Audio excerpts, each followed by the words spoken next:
Take a look behind the curtain with a real whistleblower and American patriot. Prepare to embrace the uncomfortable truth because this program has no time for comforting lies. Here is civil liberties enthusiast, Second Amendment defender, and recovering FBI agent Kyle Seraphin.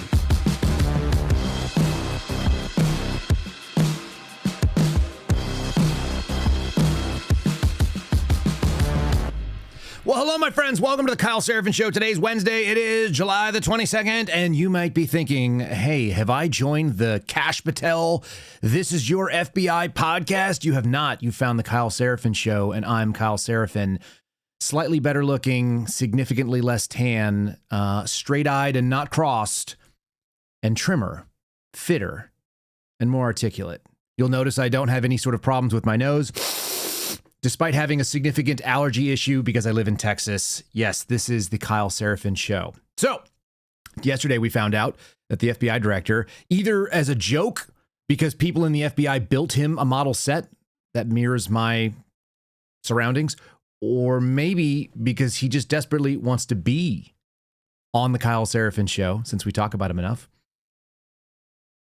We just found out that that's what exists. The FBI paid for it, your tax dollars, and even though it should be $34.98 to buy yourself a wood panel, and maybe you can get it for $27 if you find them on sale, it's likely that the FBI, our federal government, ended up paying a lot more money for it. Today's program is going to cover a variety of things. We're going to retouch on that story about 78 Super Bowls in 38 days and how the FBI saved the day. Why do I say that? Because that was one of the focuses of Sean Hannity's show. We're going to also be talking about forever war. And I think the case is being made in the non-Kyle Seraphin Show, allegedly right-leaning media apparatus. And it doesn't matter whether it's independent media or whether it's the mainstream sort of industrial media complex. They are pushing forever war in Iran. And so it's coming our way, I suspect. We might as well be aware of it. And then I want to kind of dig into what the hell happened. We had this guy who claimed that he was going to be the president of peace. He actually literally said, "I am peace." And that was during the campaign in 2024. By the time 2025 rolls around, somewhere between the spring and the summer, something dramatically changed in the Trump administration, which gave us the outcomes we're seeing today. I've got some clips from Joe Kent, from Mark Mitchell, who was on Alex Jones yesterday, and I've also got some people from the political left, the Maggie Haberman types, who just finished a book called Regime Change. And we're going to try to figure out what the hell is going on here. And I keep coming back to at least the notable turning point in public, which was the Epstein files. And I do think that the Epstein administration is an apt name for this administration. And I don't know if it broke their minds or what, but it sounds like there was some questions about what should be done and how it should be done. And that seems to have changed the trajectory, at least in the last 18 months. So I think in the last 12 months, we've experienced that change. We had a good start auspiciously and then failure. So we're going to get into all that. Also, the measles. They're back in the news. They're killing people. The measles. The thing that they used to say, we should have a measles party and everybody that is in my household and in my space should get the measles so we can all get rid of it. We're going to compare just how scary the measles is. Ours? I don't know what the right word is. We'll get into all that in just a second here. Let's talk about my friends over at Cove Pure. Speaking of things that are medicinal, sometimes one of the easiest things you can do is just hydrate, get water. Check out covepure.com/KYLE, covepure.com/Kyle. Here in the Seraphin house, we don't take a lot of things at face value. You can imagine we're kind of a skeptical crew. Tap water was not really the thing that was on my radar. It's kind of my wife's thing. She's always been worried about water purification. She's the one that worries about fluoride and PFAs and microplastics and all the other things coming out of there, estrogen and so on. I'm kind of a guy that just says, if the water smells like water, I'm good. And it turns out the water doesn't smell like water here in the North Austin area in Williamson County, Texas. It smells like sulfur and broccoli. So over 176 million Americans are drinking tap water with a thing called PFAs in them. They're man-made chemicals. They're used in food packaging and nonstick cookware. They're also used in firefighting foam. That doesn't sound like something you want to drink. Scientists call them forever chemicals because once they're in your body, they pretty much stay there. They don't break down, and they're linked to all kinds of things like hormone disruption, immune damage, and increased risk of cancer. But the one thing that should stop you cold is that the EPA has basically said, yeah, we're going to deal with this, but we'll deal with it not now. They set a rule back in 2024 that PFAs have to be in compliance, but they have until 2031 to comply. So you got 5 whole years of drinking garbage in your water until that deadline arrives. And if you want to do something about it now, since it's a known problem now, you can. Cove Pure was engineered to do exactly this. And unlike a normal pitcher that you buy from the store, their clear wave reverse osmosis technology is certified to remove 99.9% of contaminants, to include PFAs and heavy metals and fluorides and pharmaceuticals. They are filtering particles hundreds of thousands of times smaller than a single human hair. Check into covepure.com/KYLE. Save yourself $250 right now using my name at checkout. And more importantly, get water that tastes like water. It seems like such a simple thing. You won't realize how bad your water tastes until you drink water that doesn't taste like anything. And then you go, oh man, maybe I'll drink more of it. All right. For your health, check into it. There's a link in show's description. We're going to get into today's program, and we're going to start it right about now.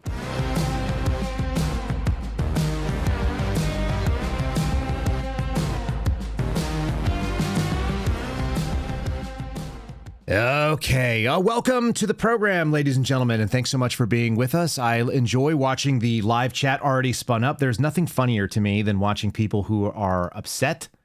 They're watching in our live chat and they have things to say, and then all of you interacting with them. It makes me very happy. So for all of you that are watching us live, you can do that at 0930 Eastern Time or 8:30 here in Texas, America. If you're watching it in New York, if you're watching it in Washington, D.C., in the FBI, just a heads up, this is our general contention. You are not in America. Yesterday, I found out maybe one of the silliest and funniest things that I've ever found out since I started doing this podcast.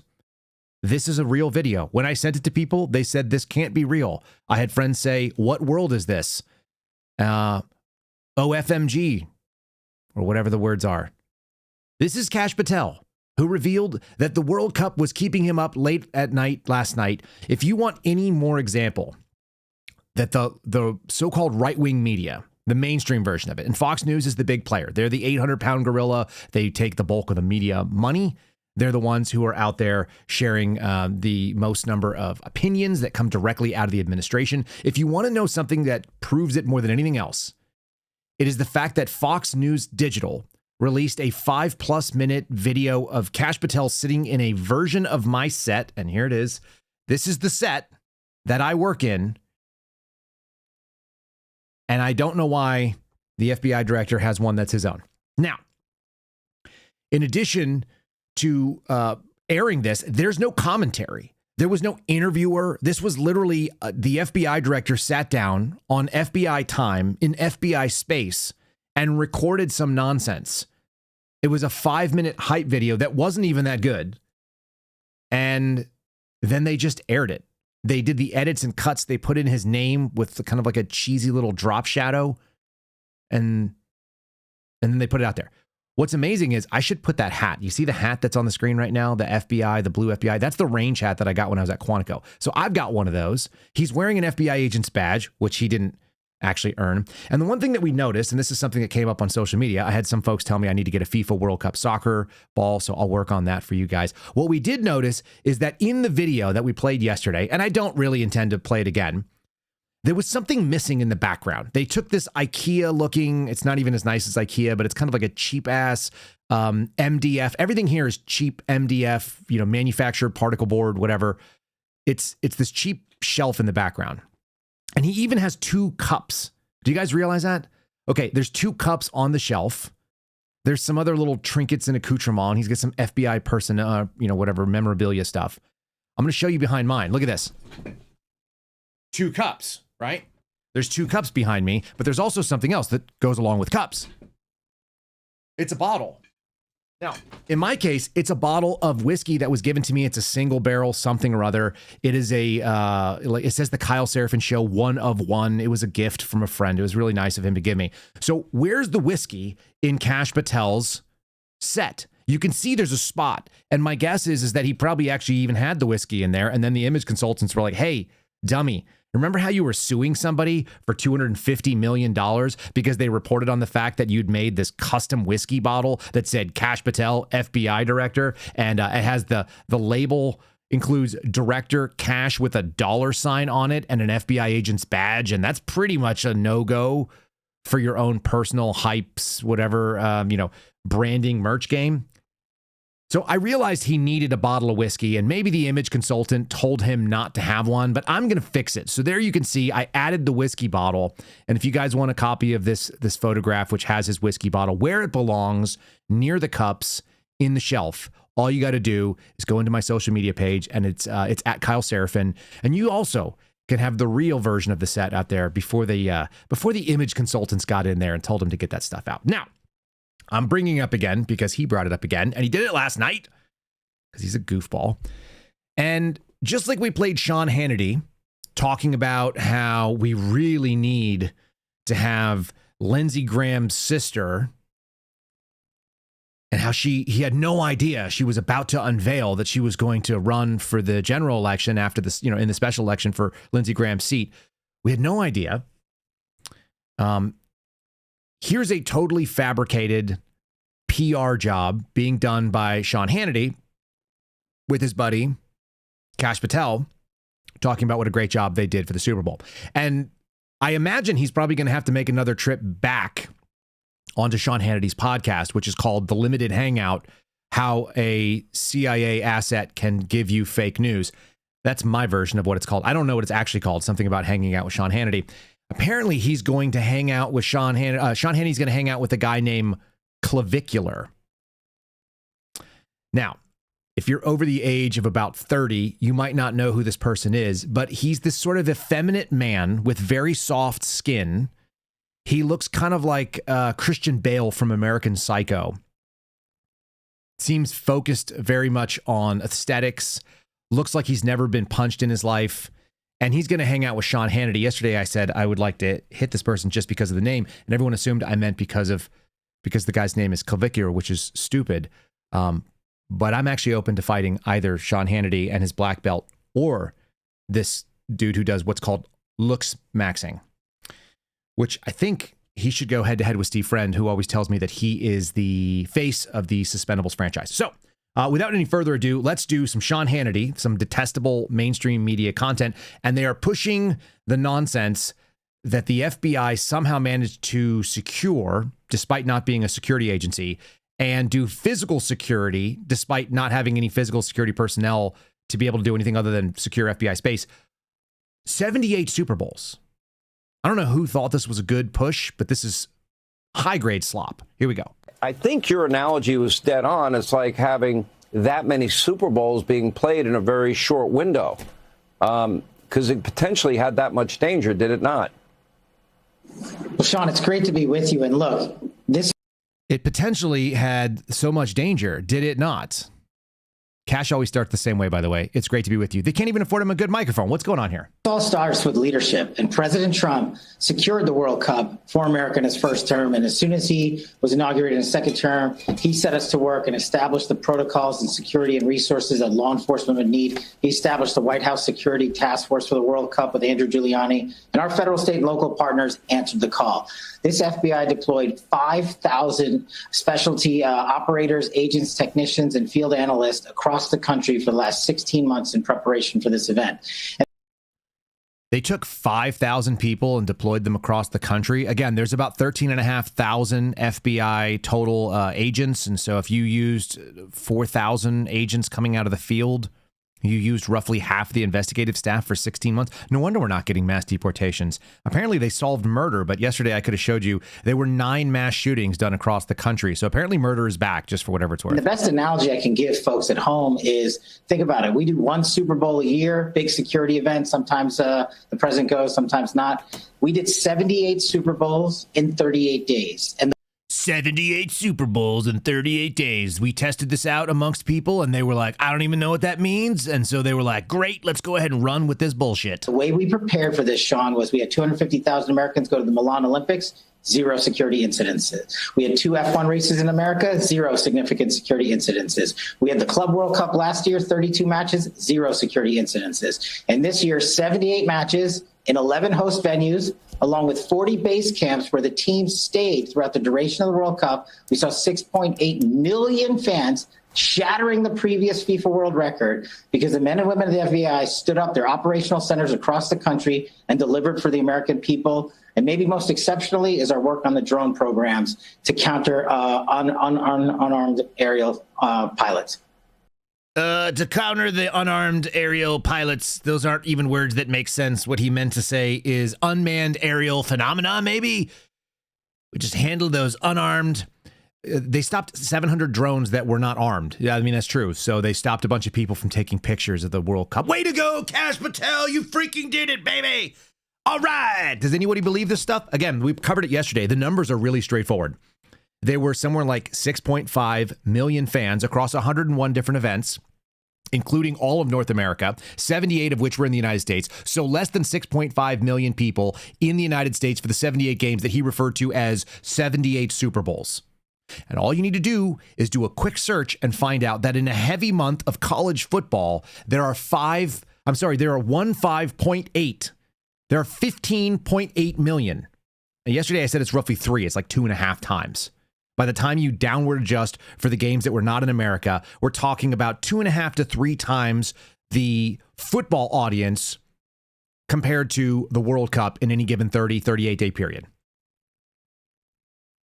So he talked about 78 Super Bowls. Apparently, campus security and local police officers across the country should get credit for putting on hundreds of Super Bowls every college football season. I'm not even a sports fan. I could just look at this and go, I know what you're saying is ridiculous. There are stadiums that will have 100,000+ people. The average World Cup game had 65,000. There were obviously venues that had more.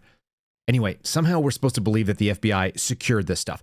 This is the ongoing problem with this administration is they're going to go and hone in on non-wins and this PR messaging campaign when all you really needed to do was arrest, I don't know, deep state actors that were involved in stealing our election. Wasn't that something we were kind of told was going to go on? Was there not sort of this instinct that we had a guy who wrote a book about government gangsters, and so he sort of understood what the problem was? You know what? Hold on a second here. Look at this. Here. I'm going to find my ears again. I actually have, as I'm spinning around in my chair, I actually have one of the most embarrassing things that I own. It was sent to me by Kash Patel, the now FBI director. This is a box of playing cards. It says on it right here, government gangsters. I don't even know why I thought about this, but it was sitting on the floor behind me. This is a playing card box with government gangsters, and on the back of it is Kash Patel getting out of a stylized helicopter in cartoon form. And he sent me this. He sent me a book of him, or a box of playing cards. This is going to be collectible when he's in prison. Throw it back on the floor there where it goes. Wasn't that the whole point? Is that we put somebody in that was supposed to understand what the problem was? And so then we were going to get people to go after it. We literally just had the president on Thursday of last night come out and say, we've looked into what's going on here. And it was the Chinese. The Chinese got involved in our election. They did some shady stuff. And so he was asked about it yesterday. What are you going to do about them Chinese? Apparently, they're trying to steal the election. You got any thoughts? And until they're ready to meet in a meaningful way, we have no interest in even. Mr. President, are you planning on putting any pressure or consequences on China for what you announced about them meddling in the 2020 election? Well, we're going to talk to them about it. It took place a long time ago. I think China is maybe a little bit different today than it was then. But look, they do things and we do things to them. I'll be honest. We do things to them, too. It's not a one-way street. Yeah, we got to make apologies for the people that stole our election. It's something that doesn't get talked about a lot, but the border meet and. You know, we do stuff to them, they do stuff to us. Why would you even be mad about this? You got to understand things, how this works. We're talking about the Chinese, you know. Really? It seems like he's completely out to lunch. This was another question he was asked. We covered it yesterday or the day before. I think it was yesterday. There's a bill that's sitting out there that's basically going to do amnesty for illegals when it comes to farm workers. Illegal aliens that are here doing farm work. President Trump, you got any thoughts about what should happen on that bill? There's a bill right now that's being considered that would allow illegal aliens who are working in farming to get legal status. Do you support that legislation? I don't know about it. I'll take a look at it. Wait, what? How do you not know about it? How is this possible? Is that not unsettling for people as they sit there and they listen and they go, okay, there was this guy.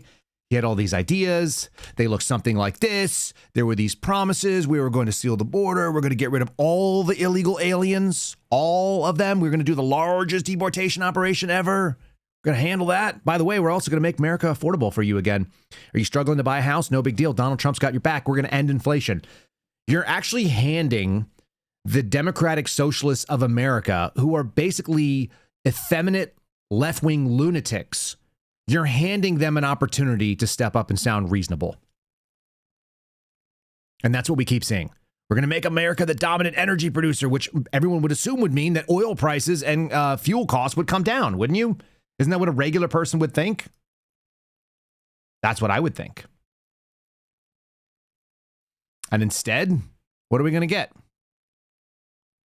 We're going to get the highest fuel prices coming back up again. I'm going to try to show you this. This is the question about if we're okay with the Chinese and we're not going to do anything about it. Where are we? I'm gonna bring this clip up. One of our listeners, Joel, gets credit for this one.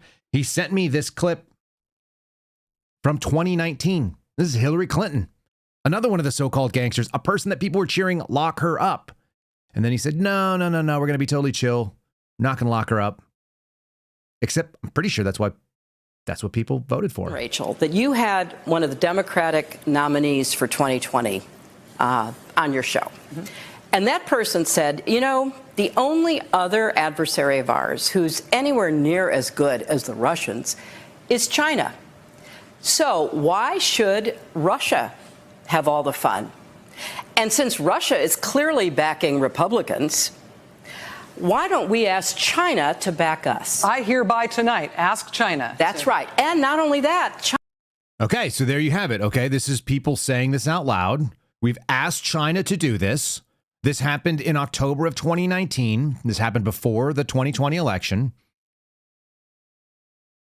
And then what?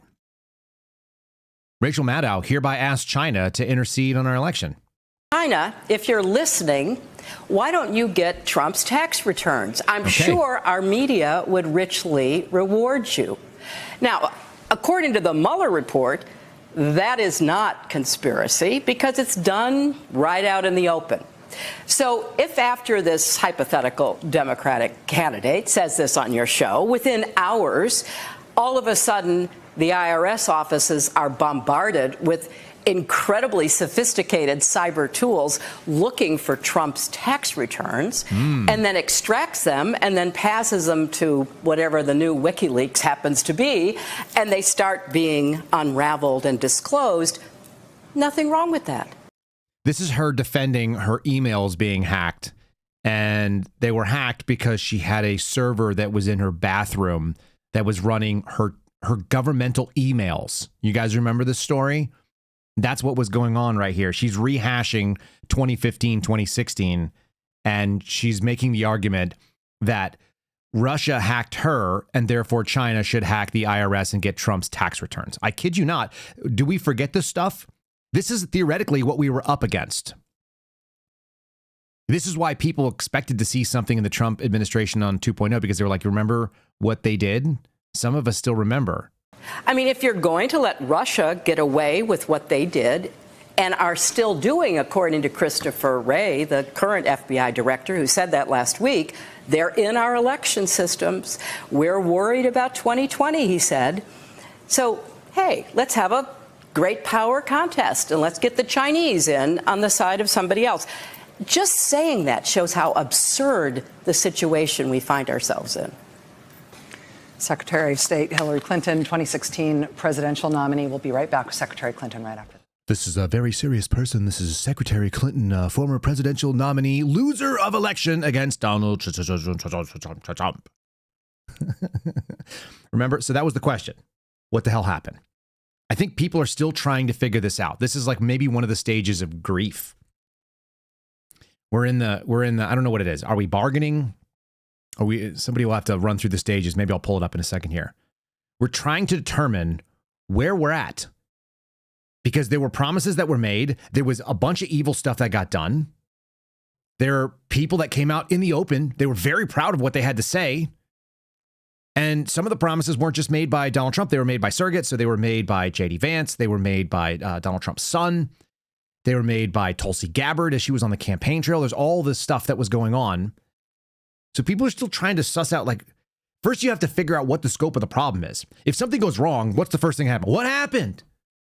What happened? You can't fix it if you don't know what's going on. I keep seeing this being asked over and over again. How did we get here? Who is this guy? Where did the guy go that we voted for? And again, you can see it in the promises that were being made. Large tax cut for workers. One of the things he said, he was going to get rid of the IRS. We were going to do it all on tariffs. We got the tariffs.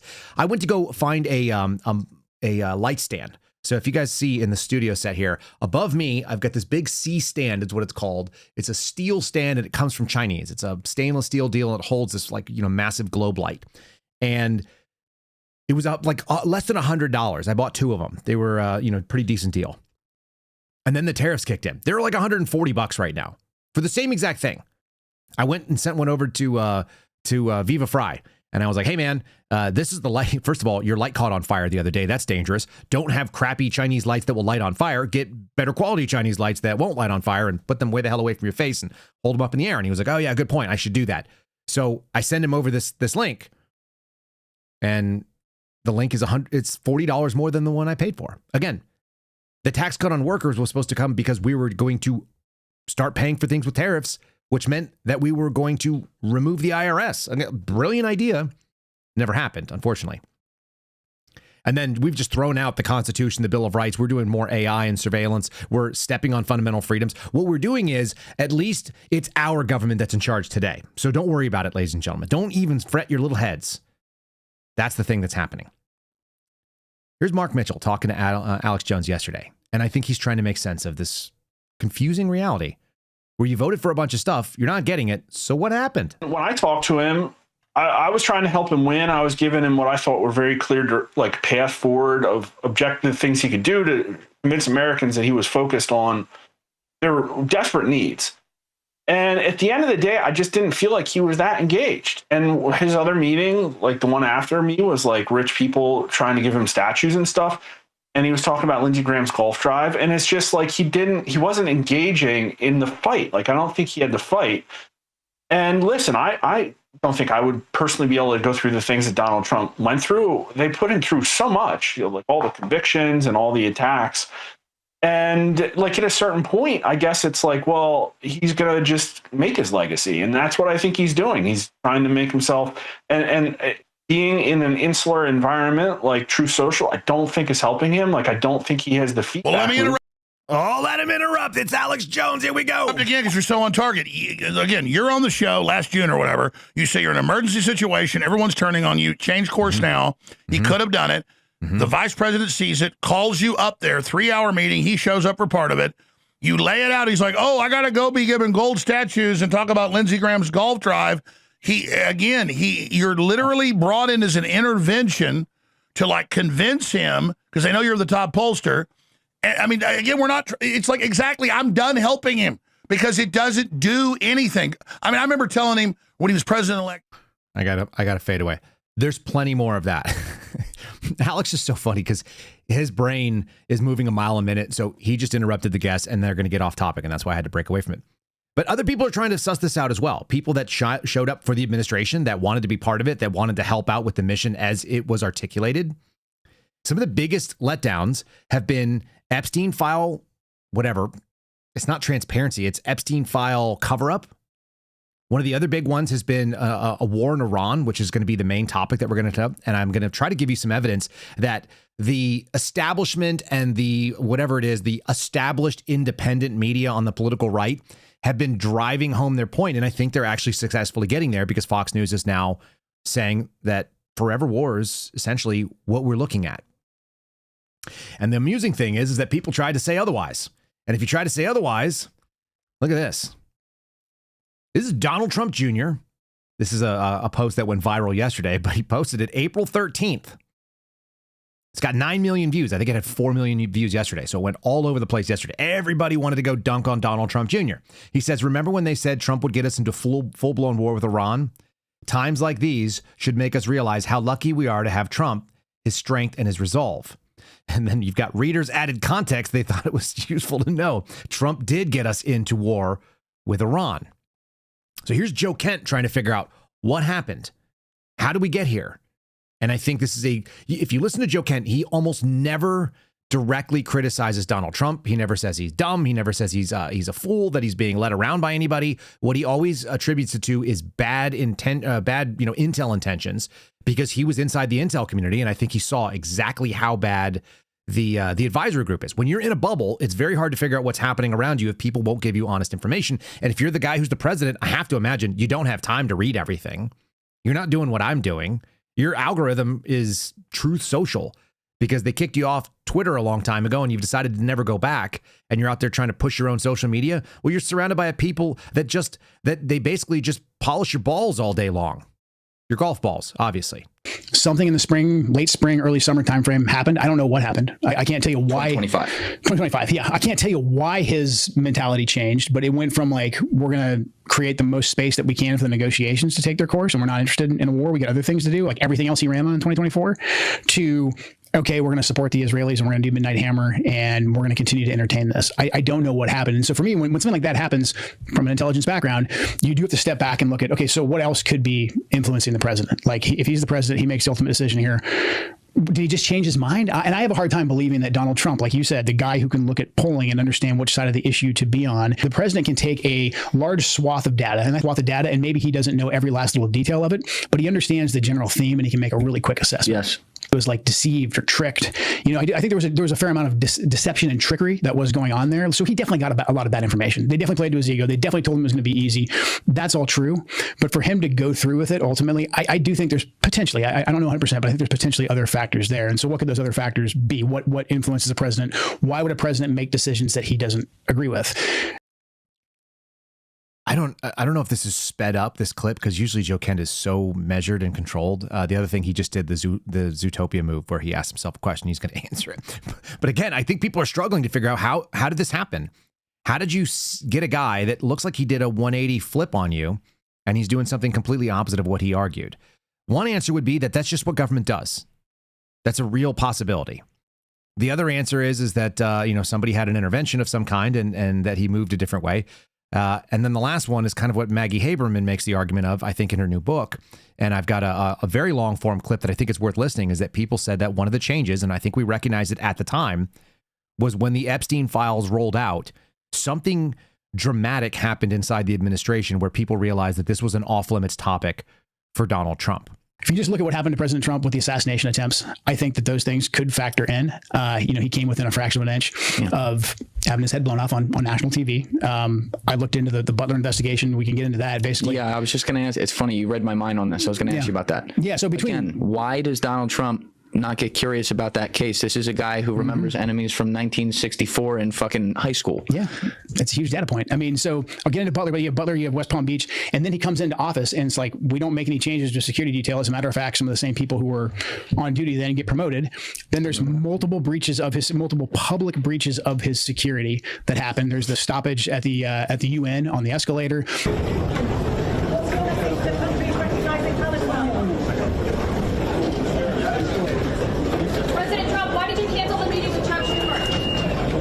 And on the way up, right in the middle, if the First Lady wasn't in great shape, she would have fallen. There's the armed police officer who comes up and shakes his hand, who wasn't part of the president's detail. Everyone's like, how'd the guy have a gun get in here? Well, he put on a cop uniform. Well, he was a cop, but he walked in and did it, and then it made the paper, and it was a huge embarrassment. And then you have the restaurant in Washington, D.C., when Trump and the cabinet are going to go out and show how safe Washington, D.C. is.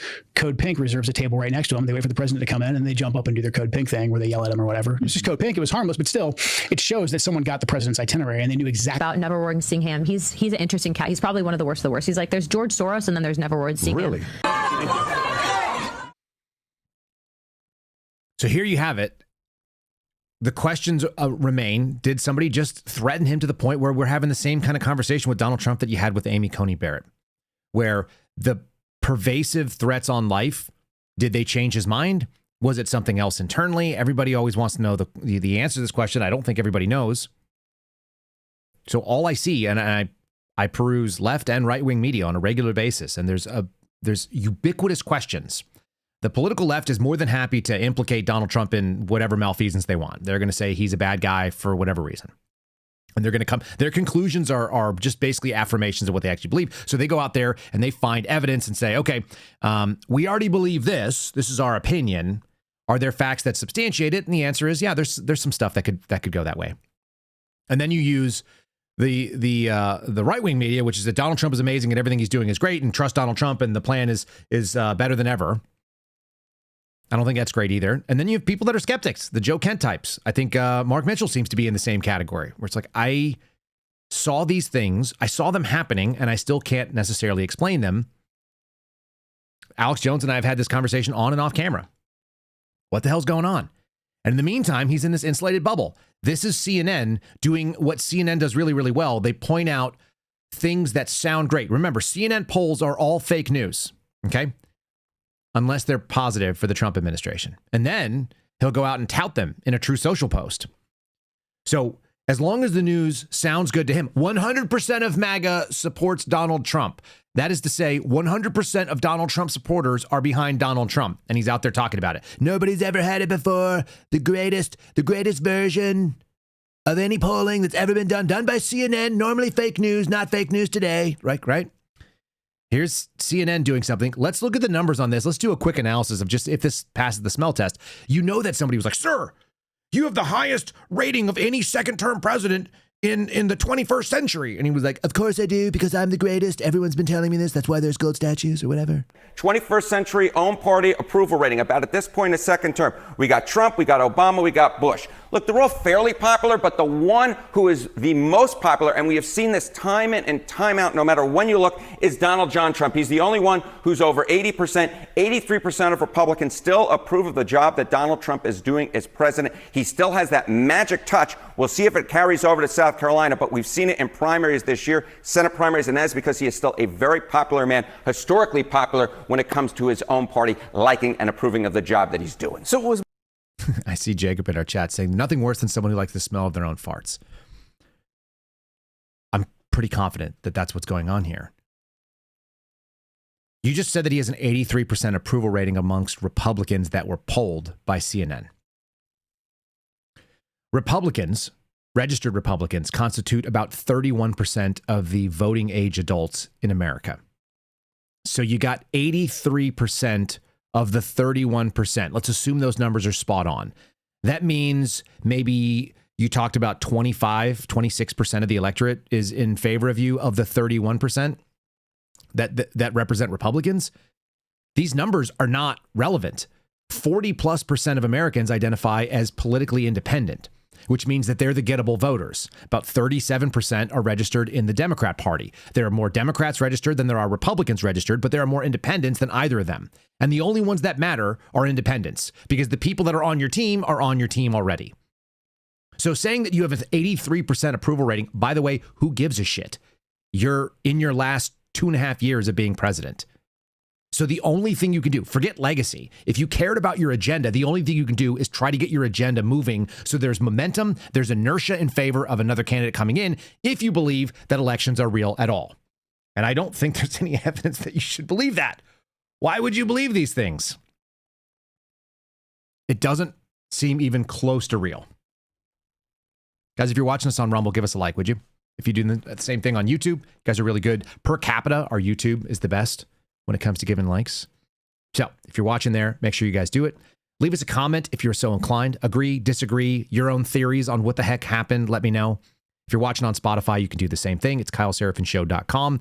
And if you're just listening, you're missing out on the video, which you can find on Spotify. You may hear an ad on those audio platforms right now.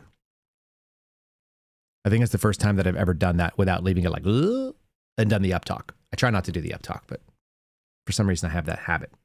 Let's do the regime change story. Scoop. This is coming from Axios, which I'm told Donald Trump reads. By the way, Scoop there were 5 stories on the beginning of Axios. They always do this. They have this little 5-pack of like, this is what you should read this morning. And they're all 1 to 2 minute long reads. They're pretty straightforward. One of them is a story about regime change, which has sold 500,000 copies, set to be the best nonfiction bestseller of 2026. This is the book by Maggie Haberman and Jonathan Swan, who have been doing interviews about it and promoting the book.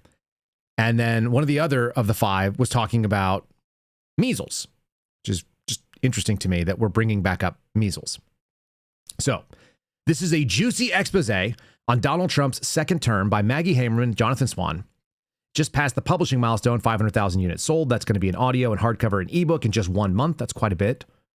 The publishing sources say that the blockbuster is on track to be the best-selling nonfiction of 2026. Simon & Schuster ordered a 7th printing of the book, bringing a total hardcover print of 460,000. That's a lot of books. Reports of the death of nonfiction have been greatly exaggerated, said some guy who's talking about it. I want to hear in their own words what they think happened, and I think it's relevant to this story.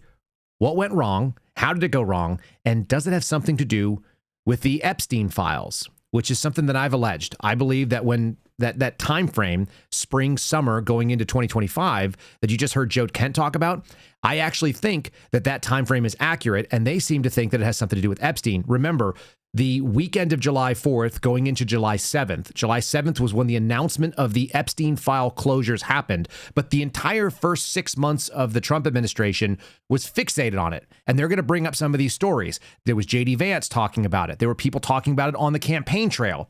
Donald Trump's son was talking about it. The Attorney General, Pam Bondi, who's no longer with us. Daniel Bongino brought it up a whole bunch. Kash Patel was talking about it prior to getting in. And then they had this massive narrative around when they were going to release them, and they were having undercover cameras from James O'Keefe guys and some lady that's out there filming. It wasn't James O'Keefe's employee. It was some random person that sent it to James O'Keefe. And she says there's tens of thousands of files of abuse of children and blah, blah, blah. And so there's all this hype around it. And then quietly, while some children died in Texas during some floods, just like the ones we had last week, a year ago last week or a year ago 2 weeks ago, we had everything just shut down. What the heck was that about?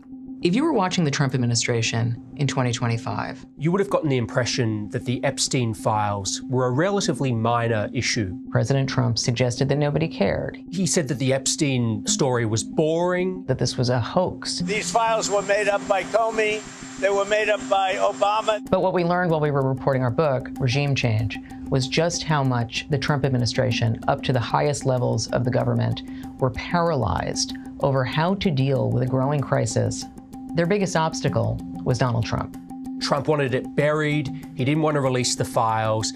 His staff knew that this was an issue that they couldn't really talk about. People in his orbit found him snapping at them if they even raised the issue of Jeffrey Epstein. So over the summer of 2025, you had some of Trump's most senior advisors, the top level of the government, gathered in the Situation Room, which is typically used for national security or responding to national disasters, to figure out a way to spin their way out of this. Not with the president, but among themselves. It was an issue that came back to bite them, because many of the same senior people who were in the Situation Room were very strong advocates for releasing the Epstein files, way back even before the 2024 campaign. So people took it upon themselves to isolate Donald Trump from the information, and they had their own vested interest based on the things that they had said. This is where it gets really weird. We had people that had a vested interest in their own sort of personal credibility to the public, and they're out there running their own version of this thing. And I do think this is partially why you have a problem. And everybody always points out, well, Donald Trump's biggest weakness is he just sometimes hires the wrong people. You can't tell me someone is a genius businessman and they make terrible hiring decisions on a regular basis that are publicly exposed. And maybe you're really good at hiring people for business, but you're shitty at hiring people for government. You're trusting the wrong people, and it sounds like they led them astray. Or led him astray. And potentially a client list, a list of powerful men who were, the rumors had it, involved in sex trafficking with Epstein. We have seen no evidence that there is a client list. But the idea of a client list had been popularized by, among others, Trump's future vice president. Seriously, we need to release the Epstein list. That is an important thing. His future FBI director. Put on your big boy pants and let us know who the pedophiles are. And his future deputy FBI director. The Epstein client list, I believe, is going to rock the political world. There's a reason they're hiding it. After he was elected, his own attorney general appeared to confirm that a client list existed. It's sitting on my desk right now to review. That's been a directive by President Trump. They go through the files and the message changes very substantially. Very quickly, it became clear that Trump himself was mentioned numerous times across these files. Does not mean that anything said there was verified about Trump or anyone else, but it did mean that releasing the files was a non-starter for the president and his team. In the coming months, there were internal conversations about, well, what do we do? In early July, the Justice Department and the FBI released a joint memo with no names attached to it, just letterhead, saying, in fact, there was no client list and that there were no other people who should be prosecuted in connection with Jeffrey Epstein's crimes. And all of a sudden, many of his voters who thought that they were electing a president and people around him to get to the bottom of the Epstein story were suddenly feeling that they were actually part of a cover-up. This is where it got weird for a lot of people, right? People started having questions, and this podcast was calling these questions out way earlier because we were seeing a change in attitude from the campaign, from the promises, and then the moment people got in there.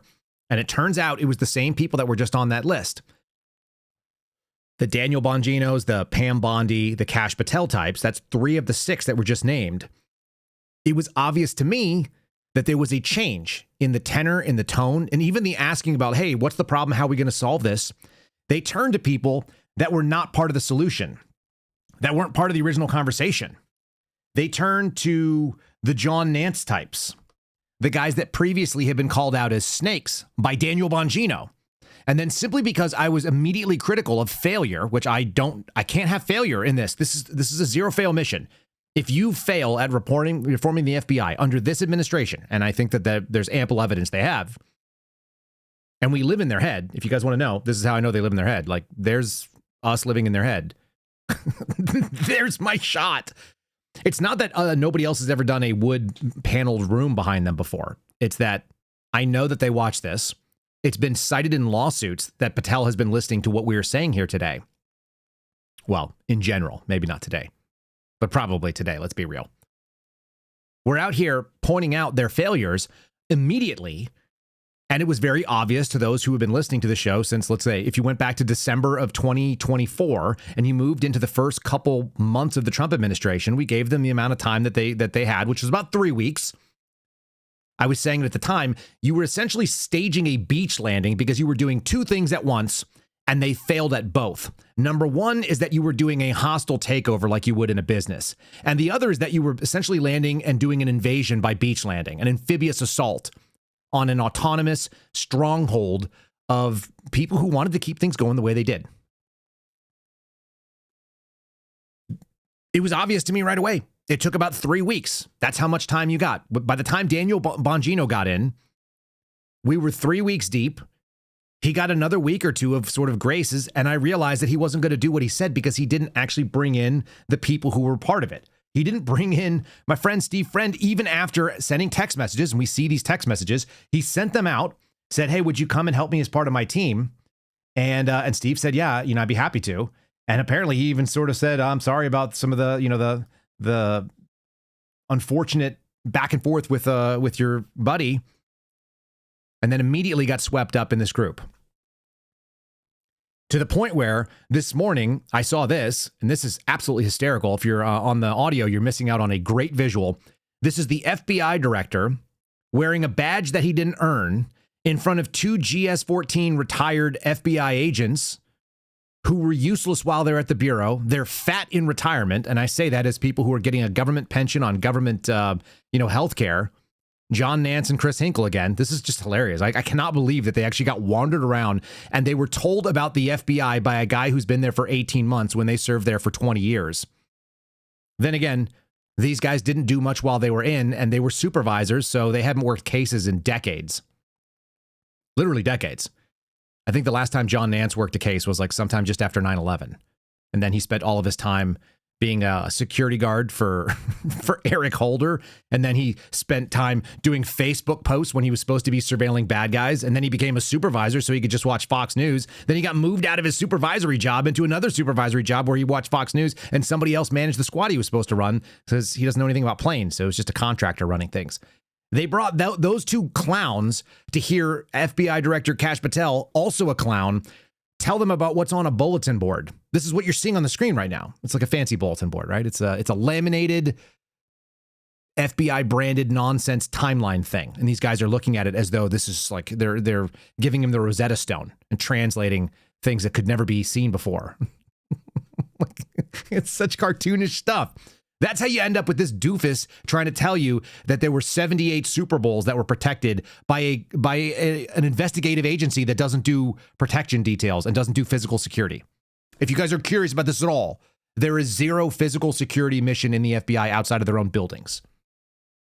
And this guy made the claim that it was keeping him up late at night, and they intercepted 700 unarmed drones, which were not a threat to anybody other than being able to take pictures of the World Cup, and somebody lost a couple thousand. You've basically created 700 drone pilots that think you're an asshole now. Now, you're not supposed to fly your drone over certain areas. Obviously, there's rules about this. This is still America.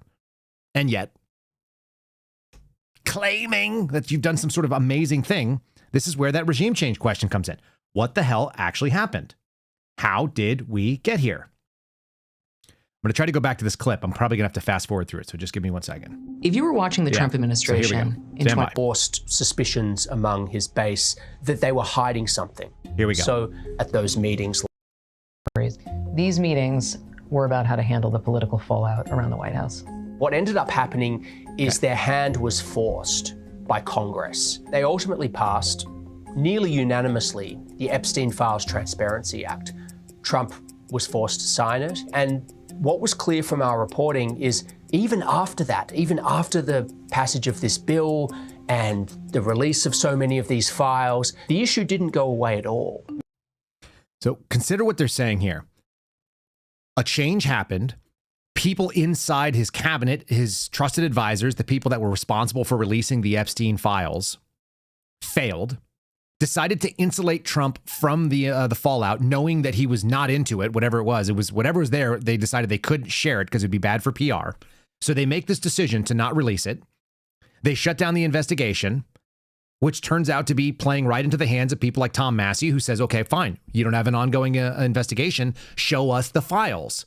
And then he put everybody in Congress to a decision for all their chips, because everybody had talked a big game and nobody wants to be behind pedophiles, people who have a second tier of government because they're wealthy. Nobody wants to see blackmail operations, which have been alleged by people in the Trump administration against any of our politicians. So what are you going to do? You're going to vote no on the Epstein Files Transparency Act? You got no choice. You got to say yes. Donald Trump is backed into a corner. He's got to say yes. Then he goes out and attacks all the supporters and calls them weak and stupid and useless and says it's a hoax.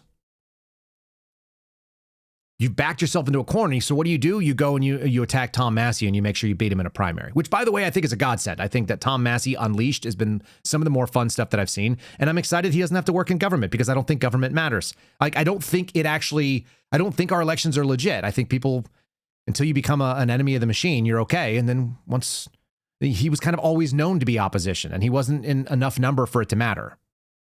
You'll watch how fast these people will shift their positions when they have no principles. I've got something about insider trading we'll do in just a second. And I'll play you back to back Mike Johnson, Speaker of the House, saying that we should have insider trading because people don't make enough money. And now today he's like, yeah, we should have this bill, which I don't believe does everything it says it should, because the winds have shifted by a little bit, 10 degrees, and he has a 180 degree push. In any case, the people around Trump set this failure up, unfortunately. And so then the default position that people are looking at that are on the outside, they go, well, you must be covering something up. I tend to be in the sort of skeptic category. It's like, my guess is that Donald Trump knows that it would expose people that he knew. Donald Trump didn't want it exposed for reasons that don't 100% have to do with Donald Trump. I think if they had the goods on Trump, they would have leaked it a long time ago. That doesn't mean that they wouldn't be embarrassing others.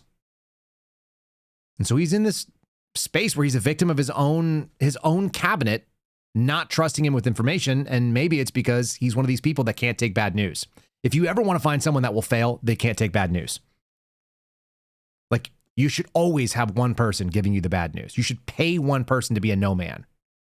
But they don't do that. Maggie and I obtained a document written by President Trump's top pollster, Tony Fabrizio, which described focus groups that were conducted in March of this year. It was the sixth most important issue raised by voters in this focus group. Head of crime and safety, the military, data centers. I mean, these are really potent political issues that ranked below the Epstein files. more than a year after they first started to try to deal with the Epstein crisis. He just simply could not make it go away by telling his supporters they should believe him instead of something else. He thought he had the force of will to go out there and command the news cycle, and it turns out that he doesn't. And the more that they try to push away, I think Alex Jones and I talked about it a bunch on his program because it's just been fascinating to watch somebody who supposedly knows about PR. And by the way, that includes people like Daniel Bongino, Kash Patel, who spent a bunch of time on podcasts. They spent all this time out there working, right, in the media space. You've got Pete Hegseth. All that they've done has been to basically craft narrative in the private sector. They get into government and they immediately fail. And they did possibly the worst thing that you could do, which is they kept saying things, promising things, and then not delivering, and then telling people, if you remember what we promised, that you're the bad guy. It's a whole new ballgame. You cannot shift the public narrative simply by going and doing a limited hangout with Sean Hannity at this point. That is the media environment that I think those who work inside the bubble of Washington, D.C. do not recognize. That the skepticism and the dislike for mainstream media, it's across the board. It's left, it's right, it's center. People look out there and say, well, because you guys are not honest most of the time, you don't get to tell me what to think about and what not to think about. And by the way, if you tell me that something is over, done, dead, gone, you've Streisand affected that particular topic to the point where now I want to know what else you're hiding. And I actually think this is pervasive. There are so many conspiracies that are not actually conspiratorial. And you guys are not going to like this, but I actually don't think there's that big of a conspiracy related to Tyler Robinson. But people have made it such because the government screwed it up. They screwed that out. You had Kash Patel claiming we've got the guy. Oops, it wasn't the guy. The answer is almost always the myth of competency, that we think that our federal agencies are going to do a good job, when in fact, I think we showed you the reality yesterday. It's heavy set people with man buns and diversity hires hanging out in rooms that are not that impressive. There's a bunch of shitty TVs on the wall and a drop ceiling, and there's probably mold on one of those tiles that's hanging out behind them. They just didn't get it in the shot. But we think that if you put the Secret Service on somebody, then nobody could ever screw it up. It's like, or they let a lady who's not in charge of site surveys be in charge, and she blew it, and somebody got shot at. Or the administration or the campaign in Butler was like, well, yeah, we don't want to put farm equipment that blocks the view of this thing because we think it looks bad. And they were like, oh, okay, well, you're the client, so we won't put this farm equipment up. And then some guy takes a shot. And a couple of people die because they listen to people that they're not supposed to listen to because they have a no-fail mission. It's just as easy to see that. It's just as easy for someone to say, sir, if we just stop talking about the Epstein files, we'll just close it on this Sunday night. We're just going to leak a memo to Axios. And he's like, good. Is that handled? And they're like, yeah. And then everybody goes, why the hell is Axios reporting the Epstein files are closed? And 3 days later, Tom Massey's like, well, if it's closed, let's go. And they started a new monster that they couldn't control.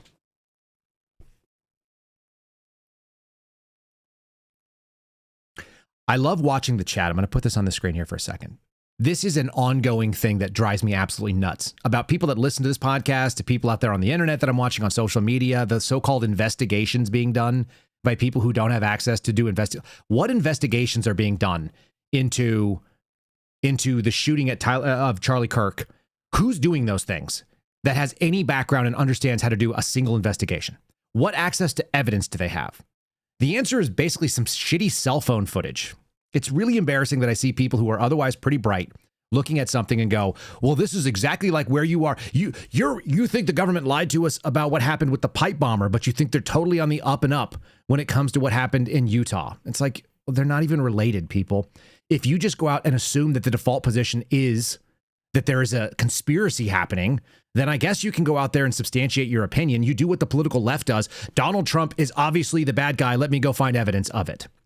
What I want to say is there any reason to believe that there was a conspiracy in the first place? The only one that makes sense to me is the story that is not being talked about, which is the same story that Joe Kent brought up. There might be online radicalization, which could involve foreign governments, and it's probably not Israel for whatever it's worth. It's most likely China, who benefits from chaos and Americans being at each other's throats. When we're talking about what's going on in a particular case, imagine how far different the case of the J6 pipe bomber and the murder of Charlie Kirk are. And I'm going to come to there's an online controversy from Rob O'Neill who went out and talked about it. I'm going to tell you that I think Rob O'Neill's entitled to his own opinion, and I don't know what the hell he knows about this particular situation. And it doesn't make him a bad person. I don't know what it has to do with it. Anything. Having shot things, like people who will come out and say, oh, a 30-06 always goes through the body. It's like, except when it doesn't. There are dozens and dozens and dozens of instances of people that you could find very easily if you were so inclined who have shot medium-skinned, medium-sized game like deer and had a 30-06 round stop inside the body. It happens all the time. And sometimes it goes right through. Depends on where you hit it. People hit it in the spine and maybe it flips the deer. I've been no exit wound, 30-06, exactly that, from about 75 yards out in Montana a couple years ago, 2020. Buddy of mine on my left shot a deer, hit it in the spine, flipped it. It was the third shot. He missed the first two, which was really embarrassing. Third shot, right in the spine, flips the deer, no exit wound. Another buddy, 308, heart lung, exit wound. Bullets do weird things when they hit bodies.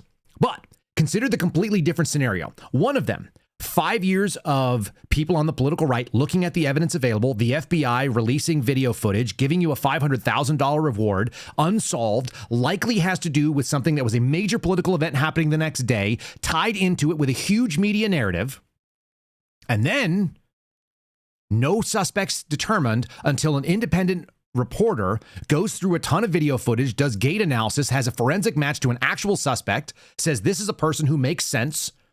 And then the intelligence agencies lose their ever-loving shit about it. They go out and they immediately do a polygraph. The person that was alleged fails the polygraph. And then they go and they find someone who looks like a patsy, who has nothing to do with it, who has no business walking around in D.C. without a GPS, who doesn't wear a watch, even though the bomber had a watch, who doesn't actually buy the materials to make the bombs, can't actually show why it would be made. And you're tying it to cell phone pings. The reason why I don't have to believe that Tyler Robinson is some sort of special patsy is because Tyler Robinson is alive. If they found him dead from a suicide, I'd be a lot more suspicious with you guys for whatever it's worth. That would be a big question. But in the meantime, you've got him out there standing trial, and he's still alive. He hasn't been killed. So which foreign government or which secret conspiracy of people are so inept that they can't kill off a guy in a jail in Utah? You have to answer the question for me. And whenever somebody goes like, well, that's where you lost me, bro. It's like, okay, but I just don't think you know what you're talking about. And it's the same as Rob O'Neill. If your default position is everybody's lying and there has to be a conspiracy, you're trying to make more pieces fit into the puzzle than actually need to fit. And they are unrelated to a story for 5 years that goes unsolved. And then the minute someone solves it, they weren't supposed to solve it. That's when the government snaps into action and starts a narrative coverage and they suck at it. That makes far more sense. And they're not related. In any case, if you guys are watching and this is challenging your thoughts, again, I just want to challenge your mind. Think about these things. Figure out what you think on your own. I'm not telling you what to think. I'm telling you what I think. I think there's evidence for it. And if you don't believe me, that's fine too. Subscribe to the channels, YouTube and Rumble. We appreciate that. You may hear an ad on the audio platforms, which will play right about now if they choose. Now, I promised you a Rob O'Neill thing. This is a clip that was making the rounds, and I think it's relevant. I think it's a question of what are you listening to, and is it giving you the information that you need? And who is this person? We should always evaluate the credibility of sources.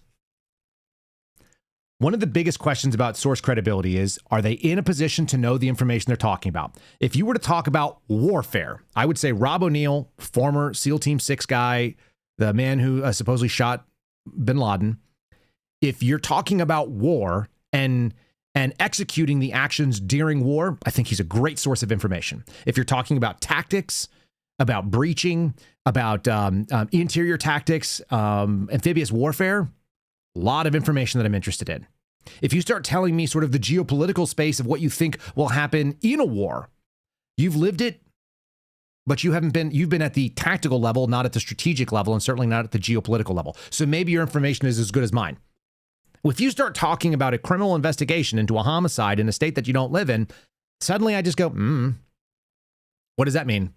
You're every bit as good as a random attorney who's out there in the world, or some lady who used to do left-wing politics until she realized that being a right-wing political commentator was much more lucrative. That's what you are to me. You're like, what is your experience in this? Having shot someone doesn't mean that you know anything about ballistics. There's plenty of people that use guns. One of my bosses was an HRT guy. He was also a ranger. He was on Operation Red Wing that helped. I believe Red Wing was the one that went after Marcus Luttrell and the guys. Is that right? Double check me on that. Hold on, I'll do it right now. Operation. I shouldn't just say things offhand. Red Wing. Red Wing. 05 joint op. They were going after a 4-man SEAL reconnaissance team. Is that the story of Luttrell? You guys double check me on that one. I'm pretty sure it was. In any case, he told me all the time. He's like, I have a gun. I shoot the gun. I don't know about the equipment. I don't know about the gear. He wasn't an expert in ballistics. He'd seen what it had done when he'd shot things, but he didn't mean he knew about all of them. Okay, here's Rob O'Neill telling you that he shot people and therefore he knows what all shootings are, or what happens when you... Did he ever have instant replay that they watched over and over and over again of shitty cell phone footage of people that he shot? Maybe they did. Maybe that's something he would sit and do all day. I've never heard that argument made. I'm pretty sure if you're shooting people in the middle of a conflict, probably moving because you're not hanging out there to check out what you did. SEAL Team 6 member, the man who shot Osama bin Laden, the great Rob O'Neill. Rob, always good to see you. Welcome back. Great to see you, Ed. Thanks for having me. What's your take? Another ceasefire or all-out war? I'm hoping for a ceasefire. This administration has been really good at holding the cards to their chest. There's stuff going on behind the scenes for sure, and you're seeing it looks like a ceasefire is being presented by Pakistan, Egypt, and Qatar, and those are countries that have been historically kind of on Iran's side because Iran can do it through them, saying it's them doing because they want peace in that part of the world, but it's not the case. They're getting pounded right now, but we've heard President Trump say he's dealing with crazy people. You got to realize these are not crazy people. These are 12ers. 12ers are a version of Shia Islam that thinks the 12th Imam, the end of times, is still here. In an occult state or something that they call it, and they're waiting. These are serious people. These are very, very. They know it's the proper end of times, and they're waiting for that. They don't have a problem getting bombed. They don't care about their people. So. All right. So there you have it. Okay. He's talking about the war. He says that he thinks a ceasefire is in line. Obviously, that didn't happen. This is a false prediction. Again, being a guy who prosecutes war and being a guy who understands the strategy of what the administration is doing, they're not the same. And every administration is different. And he didn't work under the Trump administration in this way. And he doesn't work underneath these people. So whatever. So be it. He predicted a ceasefire. What we saw was ceasefire that was kinetic. And then now we're back into war. And I'm going to make the argument to you that there is a push for a total war and and maybe what we would call like a forever war. Fine. And then they're going to pivot. And this is what happens. It's really dangerous when you're looking for news and fame, when you're looking for media attention. I turn these down all the time. They'll say, will you come in and comment about something that I don't know about? And I go, I don't know about that. I don't know what to tell you. If you go from talking about war, which you theoretically have an expertise in, to what happened in a shooting in a local homicide that took place in Utah that you weren't at and you weren't an eyewitness to, why are you talking about it? We're in a spot here. You say give peace a chance, and then maybe down the road we'll see if we need more. I want to get your take on the latest in the case against Charlie Kirk's alleged killer. Some of your comments from a few months ago here on Newsmax went viral. Let's listen to that. And I'm just saying, I've been in a lot of shootings. I've killed more than a handful of people, and this thing looked shady off the bat. I mean, I've killed people closer than I saw the camera, and I've never seen a shirt move like that. That looks like an explosion to me. Just the fact that no one started doing first aid to Charlie Kirk, they were more concerned about getting SIM cards out of cameras. All of this stuff. Okay, so now we're going to start going into this deep rabbit hole. And again, why? A lot of people have had skepticism. We've now had these preliminary hearings before the trial. And earlier this hour, we had Jack Posobiec, one of Charlie's friends, here live. We played that clip. Here's what he said. Yeah, well, I mean, I just love to ask Rob if he has any evidence to back anything of that up. I mean, we saw from the autopsy that it was a .30 caliber bullet. Those fragments were recovered. A .30 caliber, a .30-06 rifle was recovered. The DNA was a match to Tyler Robinson. So as I said, you spoke in April. Let's be fair that now it's the summer. We've seen some evidence. Is what Jack's saying, what we heard in court, does that alleviate any of your concerns, or are you more skeptical than ever that it might not be Tyler Robinson? No, it could be Tyler Robinson. I just don't think he got shot. I don't think Charlie Kirk got shot the way they're saying. That's all. As a sniper with a bunch of kills up close and Jack having, I don't do the research on this either, but Jack has 0. So let me be the man in the room for a second. It looked off. It looked off. It seems like a cover-up. That's it. I'm not saying who did it. I mean, if their guy did it, As a sniper, someone with kills, I saw that happen. Wow, that looked off. I don't like rewatching it. I knew Charlie Kirk. Yeah. This isn't fun for me, but I'm not going to just see something and have a bunch of people with no experience really killing people telling me that I'm wrong. I'm not wrong. What experience do you have in investigating murders? It's just, this is all bad. And the end of the day, it's like, what is accomplished here other than a bunch of circle jerks? I watch my buddy Viva Fry do this all the time on X. He's out there talking about how, oh, this and this, and people come and attack him left and right, and you should be paying attention to Candace Owens, or you should be looking at Baron Coleman. It's like, none of you are investigating this. None of you have the capacity to investigate this. None of you have the authority to investigate this. What we could be looking into is like, why did this administration not follow in what it said it was going to do? You just had an entire prediction talking about how there was going to be a ceasefire. You legitimately just said that you thought we were going to do something, and you were, in fact, wrong about what we were going to do when it came to the thing that you're supposed to know about, which is war. And that's fine. We're all going to be wrong about stuff. I mean, we can all hope one thing and we can all see another thing. You go, okay, fine. It turns out, if you listen to people like Tucker Carlson, who was in the news business forever, he said, I'm terrible at predicting outcomes. I'm maybe the worst. And it's like, that's what you learn. If you try to guess what's going to happen in the world, you will oftentimes be wrong. So that's fine. There's nothing against the person. And again, I 100% support his ability to say whatever the hell it is that he wants to say. People want to listen to it.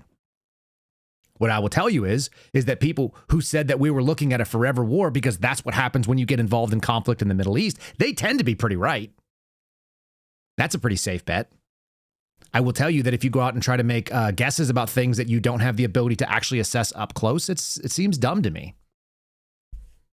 And there's nothing similar to a 36-hour manhunt versus a 5-year-long cover-up that obviously involved the government because the events were involved in government.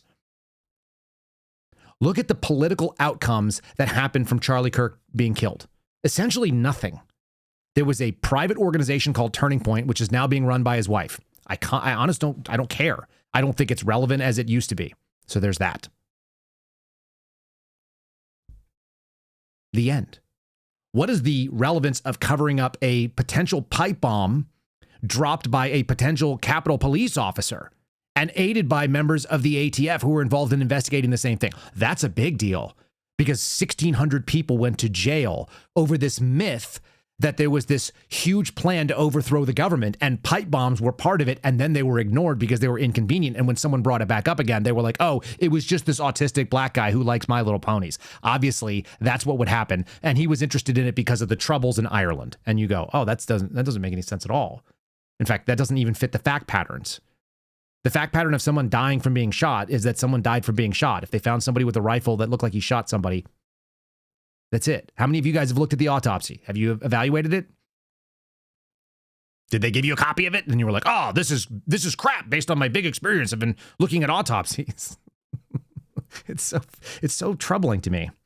What we can look at is why a person got into office talking a bunch of things out loud in the public where the evidence was available to us to scrutinize. And then he didn't do that. We could go, oh, well, what other things were happening? Some of it is going to be hidden. Some of it is going to be the sources say. Some of it's going to be inaccessible to us. We're going to have to take the words of people like Maggie Haberman, which maybe you don't want to do. But it turns out Donald Trump keeps giving access to these people, so we kind of have to take them for whatever they say, even if we know what their narrative bias is, or we understand that they have an inclined instinct to blame certain things on somebody. Okay, fine. I can also go out there and look at the mainstream media and see what's being presented through the sort of official mouthpiece of this administration. Here's what it looks like. Ready? This is how I know that we're going into total war. I'll just listen to what they say. How much longer do you expect this to go on? And do you think munitions should be a limitation at this point? What do you hear? No, I don't think, the Pentagon has done a great job of restocking the munitions. I don't think that's an issue at all. But I do expect that we're going to be there a long time. Operation Northern Southern Watch went on for, almost 20 years, I think. So I think this is going to be something similar. We're going to have to stay there. Those guys aren't going to change their behavior. We have to adapt. And I think, we're going to have to get the Gulf states and those that rely on the oil coming from the Gulf states to help pay for this. Is this the same news organization that was letting you know about kamikaze dolphins? Yeah, the same one. That's the one. Okay. What else are they saying on there? Speaking of Mr. Kamikaze Dolphins, here's Jesse Waters, and he's letting you know, this might take a long time. Let me give you a sports ball analogy. We need to get involved in total war. We need to come in and finish off the bad guys, which will also involve then us holding there and stabilizing the area forever. Here is a concern I do have for Iran, though. You have played sports. I've played sports. We've watched sports. And okay, this is General Keith Kellogg, whose expertise is not in sports, and it's certainly not in analogies. He's going to give you the longest, shittiest analogy about sports that you've ever heard. And essentially, it's an advocating position of we should go in and kill everybody. you let a team hang around, a baseball team in the ninth inning or a football team in the fourth quarter, where you were clearly the better team. You should have closed them out in the first quarter, not the fourth, or the first inning, not the ninth inning. And the longer they stick around, the more dangerous they become. And that's kind of where we're at right now. And I think the president's going to close it out. He should close it out. There's a few things he should do, I think. One is on negotiations. Let's not negotiate. I'm not negotiating with these guys. We're going to dictate the terms of the war, and it is a war that's going on right now. We're going to keep taking out their leadership. The whole policy about decapitation, we need to continue that. If that means taking out Vahidi or Arachi or anybody else like that, that's fine, because it destabilizes the regime. The other part, because it gives you leverage, is I would take the islands of Karg Island and Larak Island, which is like, it's further to the east, but it's like the command and control center of the Gulf. And you take them to give the president leverage. Now I own something you don't have anymore. We'll give it back to you at the end of this war if you need it, or we're just going to keep it forever. The other thing I think we should be doing is, look, let's go, and if it takes a presidential finding or something like that, let's start figuring out how we can help the Iranian people organize the resistance against the theocratic regime. We've done it before. We did it in Afghanistan. Our troops are really good. Our agency is really good. And do something like that. You can start a province at a time and just start to take provinces at a time. And if the Iranian people want to have freedom, then they need to rise up. We're not going to do it for them. And by the way, when people talk about troops on the ground, that's pretty important, because I've never seen a war won strictly from the air. Look, I was in the... Terrific. Let's get troops on the ground. How many times have we said that this is where this ends up? See, you can look at past behavior. You could say, oh, based on the past behavior, I can predict what the future performance is, because that's what this performance always looked like. When you start this game, it always ends up the same way. And you can go back, and there are lists and lists and lists of countries the United States got involved in. And they all take a long time. The minority of them were short, quick decapitation strikes where the people rose up and took over. That's not going to happen. Meanwhile, NBC News is identifying a third service member killed in the attack, Angel Rampersad, 28 years old, of New York. It's another female, just like the one who was from Carrollton, Texas yesterday. And apparently we're up to about 18 total troops who've lost their lives in the conflict. Okay. She's now been changed from duty status, whereabouts unknown, to believed to be deceased. She was an active duty soldier supporting overseas operations in Jordan, assigned to the 1st Battalion, 57th Air Defense Artillery Regiment, 52nd Air Defense Artillery Brigade, 10th Army Air and Missile Defense Command. She was out of Germany, deployed to Jordan. Her death is number 18. I'll just highlight this on the screen here. Okay, that stuff you can see. They had another guy. This is a guy named Michael Emmanuel Swinton. He was the one in Iraq that was apparently killed while they were trying to do a controlled demo of an attack drone, which, by the way, people were talking last night. I was listening to this pro-Trump space where they were basically out there talking about how amazing Trump is and what a great job he's doing and how the war is basically over. And none of them knew anything about drones. And they were like, does anyone know what the drone capabilities of the Iranian regime is? Apparently, it's about 10,000. It's about 10,000 per month, their ability to actually develop and produce drones. And they can do them internally. They can do them in Tehran. They can do them in Iran. They have tens of thousands of them stored up. They're firing them off at a rate that is easily replaced. And there's all kinds of studies about this. They're using these one-way attack drones that are highly defensive, like highly capable. We did a piece about this in the early days where we were like, oh, we're exhausting millions of dollars per munition fired in defensive capabilities, and they're spending tens of thousands of dollars per one-way drone attacking us. What do you do with that?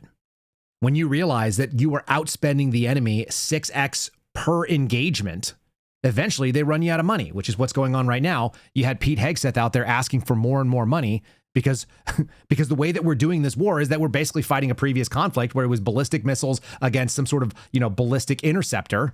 And instead, now you have these like inexpensive, cheap, throwaway, one-way attack drones that are never meant to do much. Some of them are just, diversionary, and they're just bleeding us dry when it comes to the amount of things that we're using to defend against them. Pete Hegseth has put the total cost, the Iran war so far, which we're calling the Iran war unless you fight it, at $37.5 billion. And the Pentagon is asking for more money. And he's defending a thing that's indefensible because at the end of the day, the guy who's in the office right now, which is the question everybody has, what the hell happened to him? The guy who's in the office ran on peace.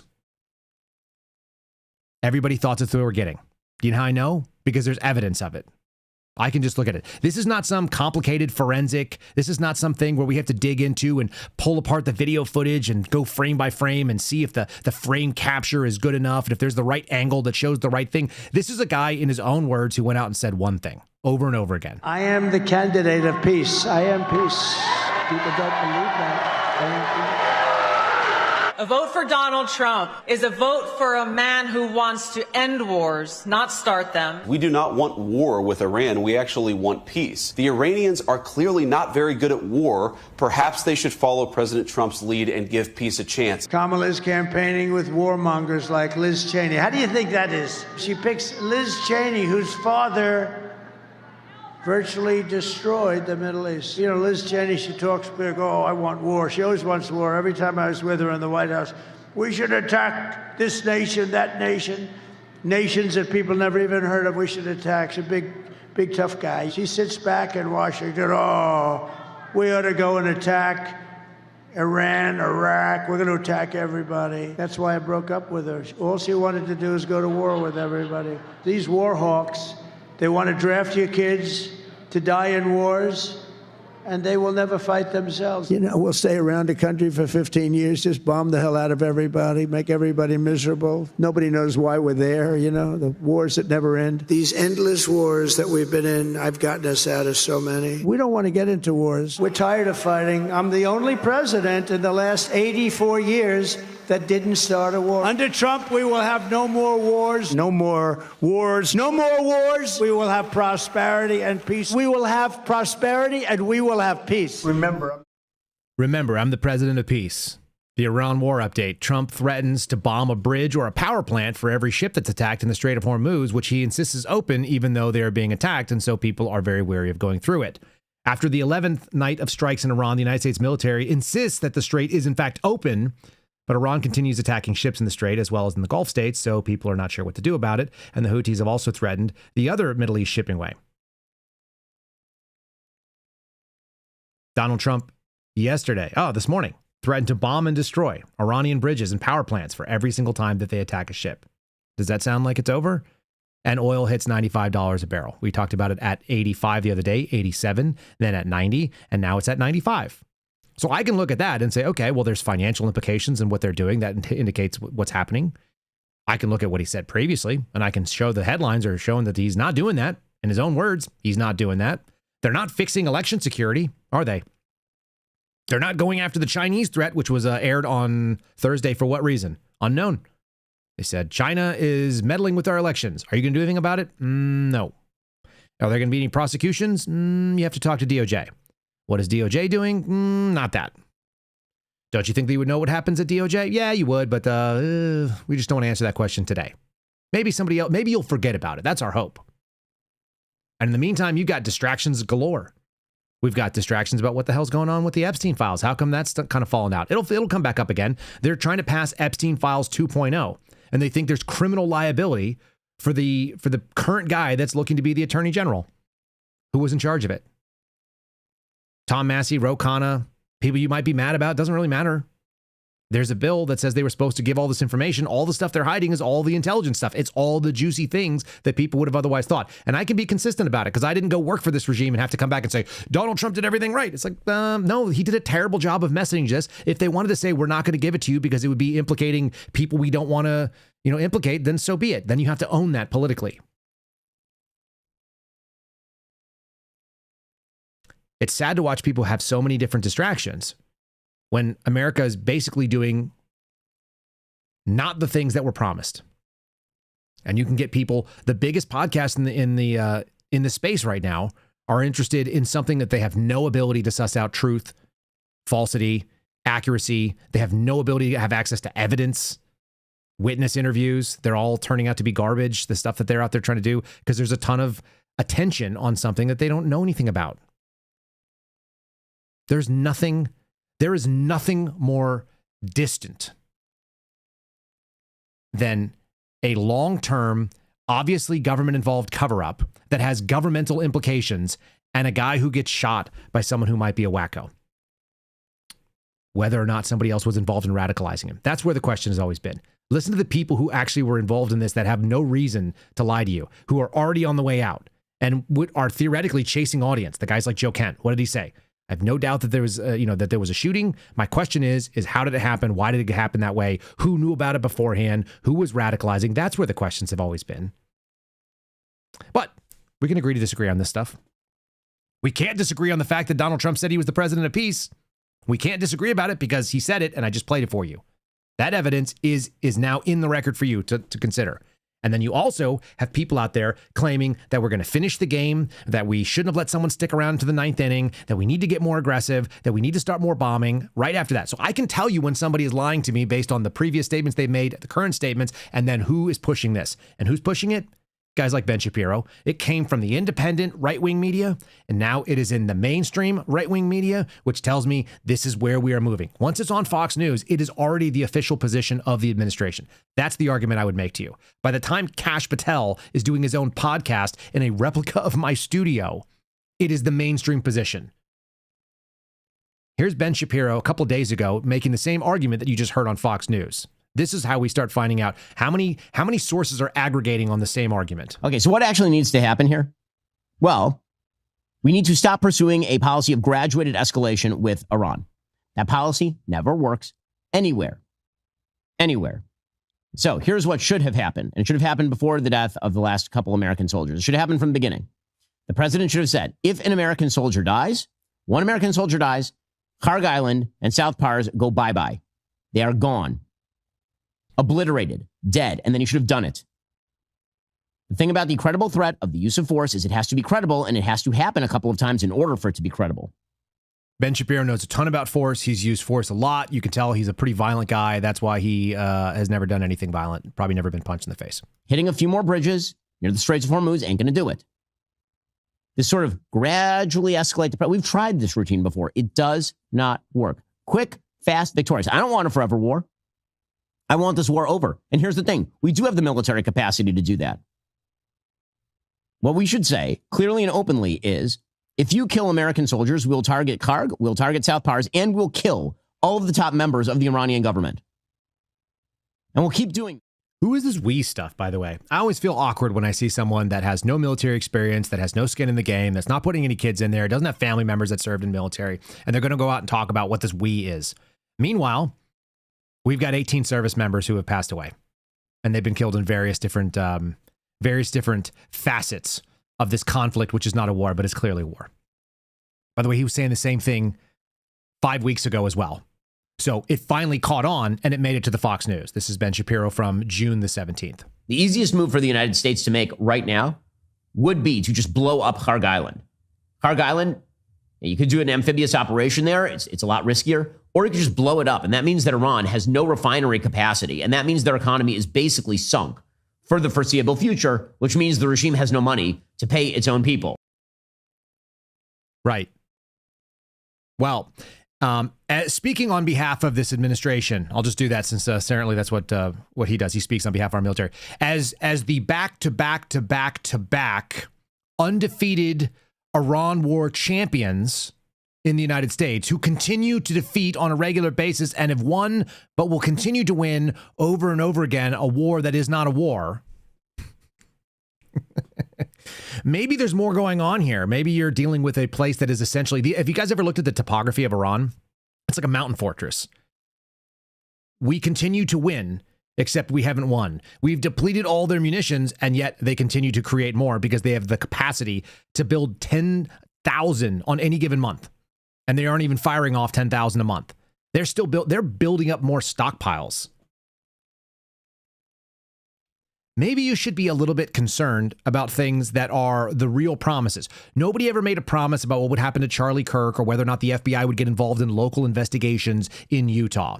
What we heard was that we were going to de-weaponize a government agency and we were going to arrest government gangsters. Meanwhile, we have people from maybe one of the most disliked, at least in retrospective, administrations that has taken place in, let's say, the last 50 years. The Bush administration, the forever war, the kickoff of the GWAT, which a lot of people have a lot of bad blood about. When those people from that administration are in agreement with what you're doing today, it would be a good idea to take a hard look and say, hey, are we the bad guys? Are we making poor choices? Are we listening to the wrong people? Are we listening to Ben Shapiro? When we should be listening to people that said, you're getting bad intel. I was on the inside. You've got a guy like a Joe Kent, who was not just on a tier 1 unit on the operational end of it, but then worked in multiple different facets from the intelligence community as an operator, and then also to a director level guy inside that same intelligence community, was working on behalf of the good at ODNI, working as a chief of staff for Tulsi Gabbard. Shouldn't you be listening to people that say, hey, I've seen this from every level, and you're getting lied to? Or maybe you could just listen to this woman. She seems to have a lot of good things to say. National peace and security. Yes, I would much have preferred consultation, but I'm going to tell you something. I'll tell you a little story. We consulted till we were blue in the face about Iraq. We went to the UN twice about Iraq. Whatever you think about the decision in Iraq, we did the diplomatic thing as carefully as you could possibly do it. A lot of it led by Colin Powell and the president and Tony Blair. You're listening to Condoleezza Rice at the Aspen Security Summit. Aspen Institute Security Forum. Listen, they did their best in Iraq, and that's why they had to go to war, right? Everybody's cool with that? And I remember being in the Azores with Aznar and Blair and a few others when a picture appeared on TV with Jacques Chirac and Gerhard Schroeder standing with Vladimir Putin against the United States. And I thought I was going to have to take George Bush off the ceiling. So it's not like we haven't seen this book before, this play before. Sometimes I think the problem is when the United States has to do something really hard, like really deal with a bad guy who's been a bad guy for a long time. And one of the reasons to go to war against Iran was, yes, the nuclear program, but their sophisticated. But we've got some other questions about it. And so when you're making the argument that Condoleezza Rice is making, and you ran on being the opposite of that, every other president gets us into war, but we're going to do no wars. I am peace. I'm the president of peace. This is what I stand for. I am the candidate of peace. I am peace. We can look at that guy and go, okay, well, maybe you're just not living up to it. So what the hell happened? And this is the ongoing question. And we're going to continue to have to ask this question because it's not obvious that we have all the evidence of what the answer is.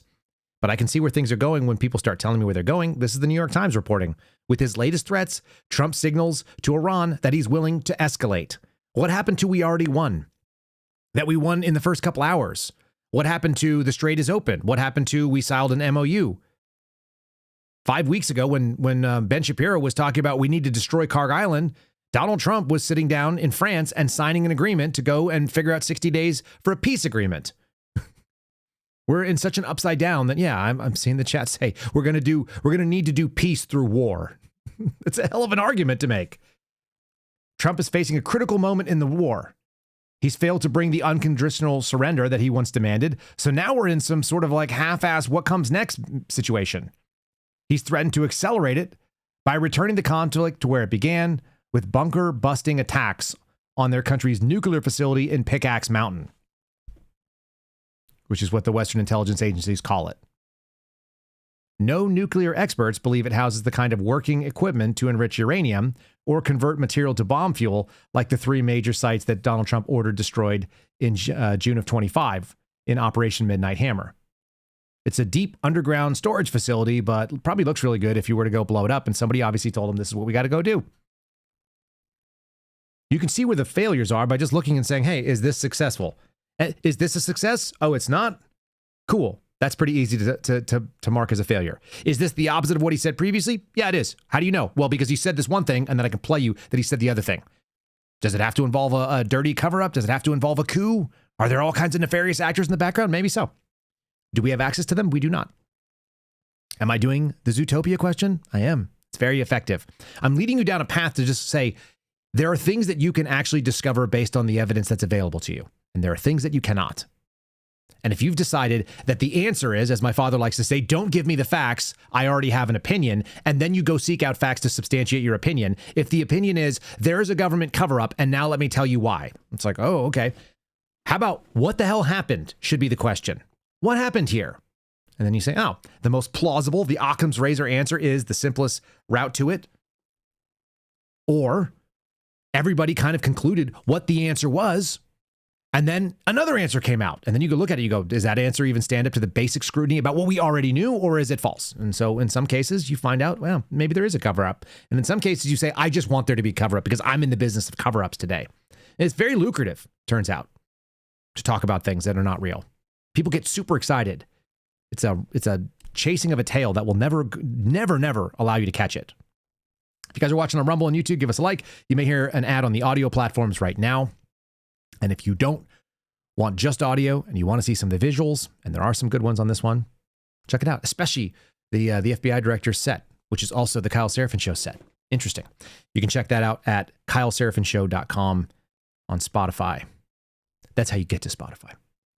Got a couple other stories here, and this is just interesting stuff, the distractionary things. I think a lot of the stuff that we see in the media is distractionary. This one is something where we start with a predetermined conclusion.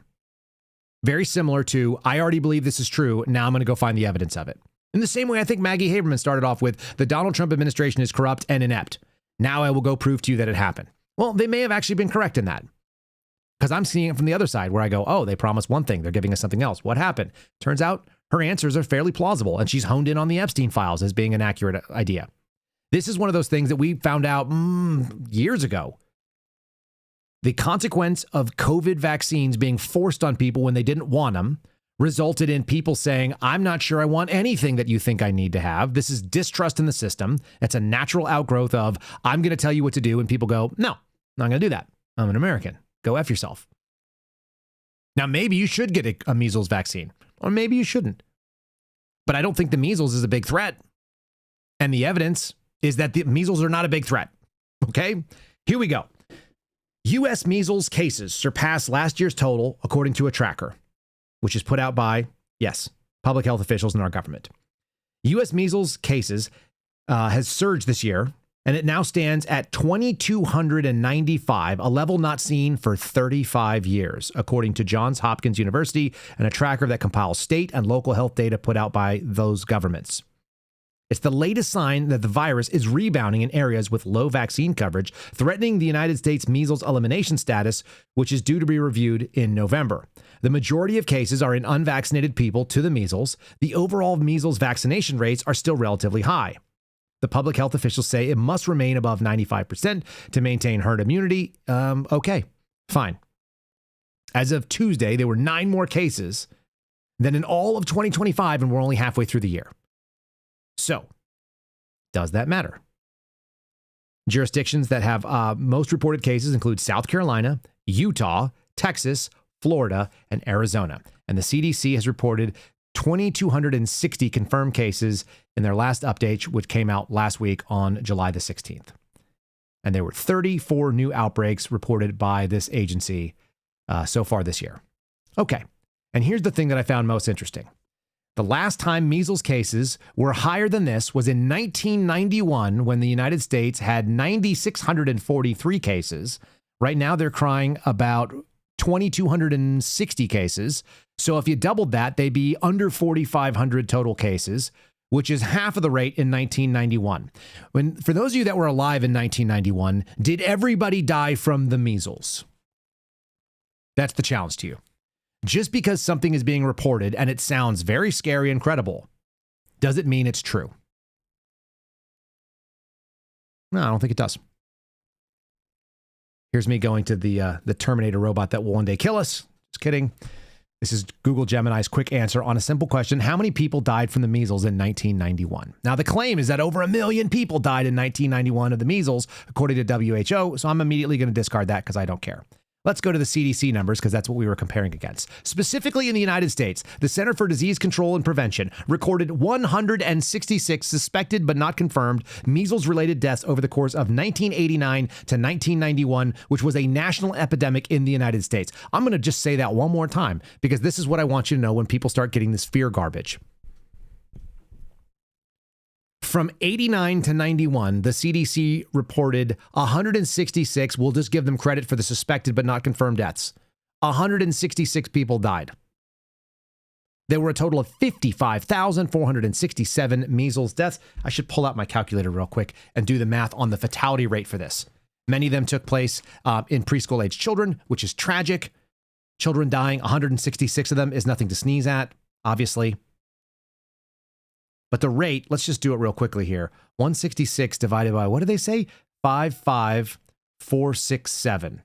The rate of fatality is 0.2%. 0.2% of the cases were fatal. It's a statistically negligible amount. It's under 1 percentage point. It's 0.2 of a percentage point. And why am I bringing this up? Because of all the things out there to make the front page of Axios, this story did. It says, on average, measles kills between 1 and 3 of every 1,000 children who are affected. The numbers based on 1991, where medicine wasn't as advanced as it is today, that actually doesn't bear out. I guess it does. What is that? It was 0.2%. So there you go. Yeah, that's 2 in 1,000.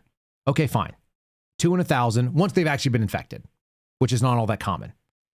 Measles cases, front page, Axios News. How big of an issue is this? Let's just go to this one because this is the other thing I love asking.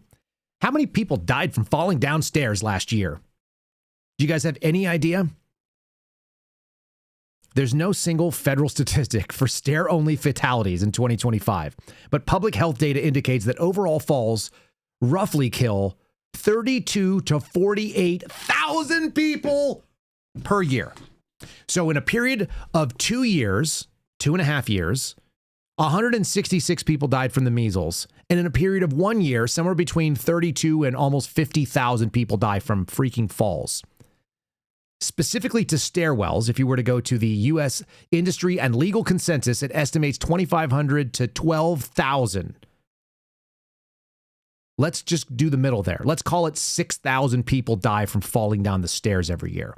And 166 people died over a period of 2.5 years from the measles. There are no articles this morning about stair deaths anywhere in the media. Not one. Even though they are infinitely more scary than the measles. And they're probably actually more preventable because you can live in a one-story house. You can choose to not go downstairs. You can choose to use an elevator or an escalator, right?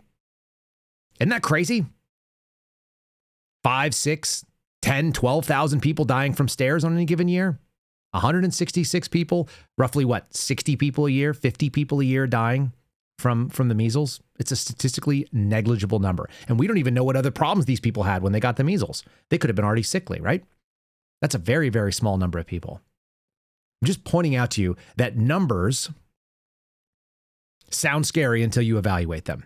Kind of like you have 83% of the people in your party behind you, right up until the point that you realize that only 31% of the people in this country are actually in your party. And then you start thinking, well, 83% of 31 people, 31%, that's not that many. 83% of 31% of a population, it's like 25.7%, something like that. Now, his approval rating, Donald Trump's approval rating, is higher than 27.5%. But you don't even have all the people that are signed up to be in your party on board with what you're doing. And the reason why is because you said something and you're not doing it. People are asking the question, why is that? And they don't have the answer, but they can get to some of the conclusions that make some sense. And they can listen to people who are in the administration coming out and talking about it, and they can get closer. As long as you start from the question of what is happening here instead of saying, this is what's happening here. Like the people that jump into my chat and say, Donald Trump must be a pedophile. It's like, that is not a reasonable conclusion to start from. That might be somewhere you end up. But if you start from that and then you go try to find evidence to substantiate it, you might as well be on the political left. You might as well be writing for the New York Times. You might as well be telling me that the measles is the thing that we should be most scared of, even though I just proved to you by numbers, very simply, by the way. This was an easy find. And I already knew what those numbers look like, by the way, before I looked them up. That's why I liked it. I know that the measles are not nearly as scary as stairs, and I have stairs in my house, and I go up them every day. And many of you have stairs in your house or in your business, and you go up them every day. Good for you. You should go upstairs. It's good for you. Right? How many of you know, do you know that Joe Biden was almost killed by a rug stepping out of his bathroom? Do you know how many rugs kill people? Those fall deaths that we just showed you, the 32,000 to 48,000 annual deaths from falls, a bunch of them happen because of rugs. You are statistically more likely, especially at a certain age, to die from a rug than you are from the freaking measles as a child. If you're over 60, your odds of dying from a rug-related fall is far more likely than a person under the age of 16 is to die of a measles infection. But there's no front page story about rugs, and there's no front page story about stairs. There is a front page story about a war in Iran, which is happening across the board. So we can say that there is an increasing likelihood that we're going to have total and endless war in Iran because the mainstream media that pushes it are the people that actually talk on behalf of this administration. That's all I'm saying. We really have to look at our sources and try to figure out, does this person know anything about the thing they're talking about? And if they don't, did they bring evidence that's credible regardless of who they are? And if you've never used an explosive device that has been mounted in a tiny little shape charge inside of a microphone, then maybe I don't really care what you think about microphones exploding. And if you've never watched a bunch of slow motion videos of you shooting animals from a various different angles that are uploaded to the internet and compressed badly, maybe I just don't care. Maybe it's just not that interesting to me. Because everybody can find evidence of the alternative. Let's find the things that you can't refute. You cannot refute that a man ran for office telling you that he was going to make America affordable, he was going to get rid of a bunch of illegal aliens, and that he wasn't going to have war. That happened. Those things have not happened. So I want to know about that. I don't want to get distracted about things that are dumb that other people spend the minutia on. I don't care that Andrew Tate and his brother got arrested for something that they may or may not have done. They didn't seem like my people to begin with. They wear loafers with no socks and capri pants. I think that's pretty weird. It's not my jam. People who wear loafers and capri pants are not in my bacon cheeseburger tribe. Pretty sure of it. If you come to my backyard barbecue and you're the only person that would ever be allowed to come in like that would be my brother Casey. I would let him come in because for some reason he does that. He's a musician. He gets to be that because he's an artist. But if you don't have like a really, really high artistic skill, you can't come to my house and wear loafers with no socks and pants that are well above your ankle. I'll just be like, nope, you got to go. Can't come in. I don't know what's going on here, but go change. The uniform of the day is do not come in wearing that. If you come in wearing a button-down, open, chest-revealing purple dress shirt, and if you guys haven't seen these pictures, they're all over the internet right now of Andrew Tate getting arrested wearing this like very, very gay outfit of a bright, iridescent purple silk dress shirt that's unbuttoned down to his navel. And then he's also wearing these capri pants, dress slacks, and no socks and these kind of gay-looking men's loafers. If that's your jam, you can't come to my house. Like, we're not. But I'm not covering these stories or what's going on behind it or whether or not the British government is trying to get him and why some man with a list does a shirtless podcast for people. That's not for me. I want to know why the thing that we were promised when we tried to vote our way out of a problem didn't happen. And is that evidence that we can't vote out of anything? And my suspicion is that yes, we will not vote our way out of anything. And the reason why, I think, comes something close to what Tucker Carlson just said a couple days ago. His discussion was there are people who benefit from this, and they are the parties. They are the people that are running behind the chain. We don't have access to see them, but it's pretty obvious like who benefits. Somebody must benefit from the way that this stuff is going on. It doesn't seem like it's Donald Trump. His legacy is getting trashed. It doesn't seem like you, if you voted for him, generally speaking, that didn't go your way. It certainly didn't work well for me. I wanted our government to be reformed. I hope that we would get some of it, more than just Steve Baker not going to prison. Maybe this is the answer why. I'm saying that the people who run the parties are fundamentally aligned. And one of the ways you know that is because Trump brings us to war on February 28th without making the case to the American public, without convincing even the majority of Americans this is a good idea. Like, no one was for this from day one. So you would think, given that this is a country with a long history of boisterous public protests, that there would be massive protests against the war. No, none, zero. Well, why is that? Where were the Democrats on this? Like, they could mobilize 1 million people and put them on the National Mall in Washington, but they didn't because they're for it. That's why, because Chuck Schumer is 100% for this. There may be details he disagrees with, but basically he's wanted regime change on behalf of Israel in Iran for many years. So That's not acceptable. It's not acceptable to have a system where the average person has no representation. He's just one Democratic leader, and there are others who have very different views on the war. You know, much more aligned to yours. Name a Democratic leader. Zoran Mamdani. Who has a sincere. He's the mayor. He's the mayor of New York. Okay? He has no foreign policy portfolio. That is right. And by the way, I just saw the mayor of New York go out and tell us that Bibi Netanyahu is a war criminal and there was a genocide in Gaza. And so therefore, for some reason, that has something to do with being the mayor of New York, where affordability is out there. They will always externalize a threat. They will always point at something that will distract you when it's like, well, your governance is really shitty. You came in on this idea that you were going to make things cheaper in New York. You can't actually do that because it's New York City. You don't actually possess that power as the mayor. So you might as well start pointing out other problems.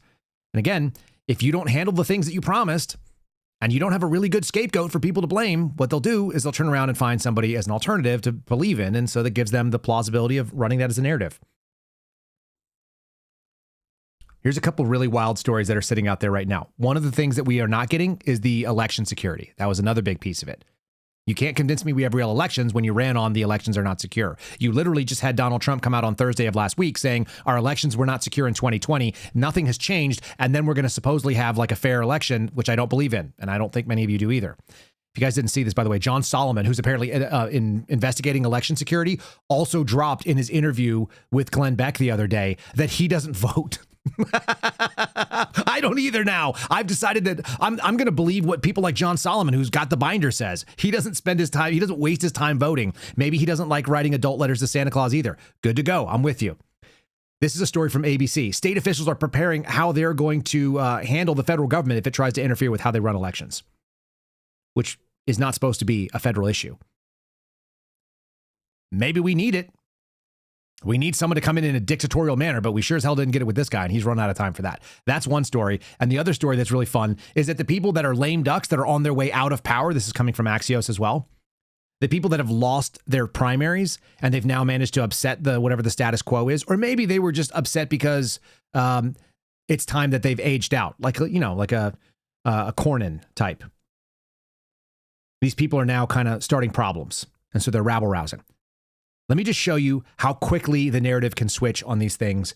One of the stories that we've been talking about is basic corruption, and this is the financial implications of being in a member of Congress and why we think that they don't serve our interests. Watch this man in a period of just a few weeks go from members of Congress don't make enough money, and so therefore they must do insider trading and have stock access, to we're going to try to fix this. We've been working on this forever. This is redefining terms, acting like you guys are not paying attention. Here's Mike Johnson. That includes 10 separate points. Some of them include the... Sorry, that was Fox News telling you that there are 10 separate points to the peace deal that never got done. I had that. It's not even relevant right now. All right, Mike Johnson, here we go. Well, look, you know, the salary of Congress has been frozen since 2009. You know, when you adjust for inflation, a member of Congress today is making 31% less than they made in that year. It goes down every year. And over time, if you stay on this trajectory, you're going to have less qualified people who are willing to make the extreme sacrifice to run for Congress. I mean, it's just people just make a reasonable decision as a family on whether or not they can come and move to Washington, have a residence here, residence at home, and do all the things that are required. So the counter argument is, and I have some sympathy, look, at least let them like engage in some stock trading so that they can continue to, take care of their family. Listen, all he's saying about your members of Congress, stricken, you're stricken, poverty stricken. Okay, the members of Congress are poverty-stricken. They're trying to hold up this thing on $175,000 a year. And what are you doing? Like, why can you not give them more money and give more access?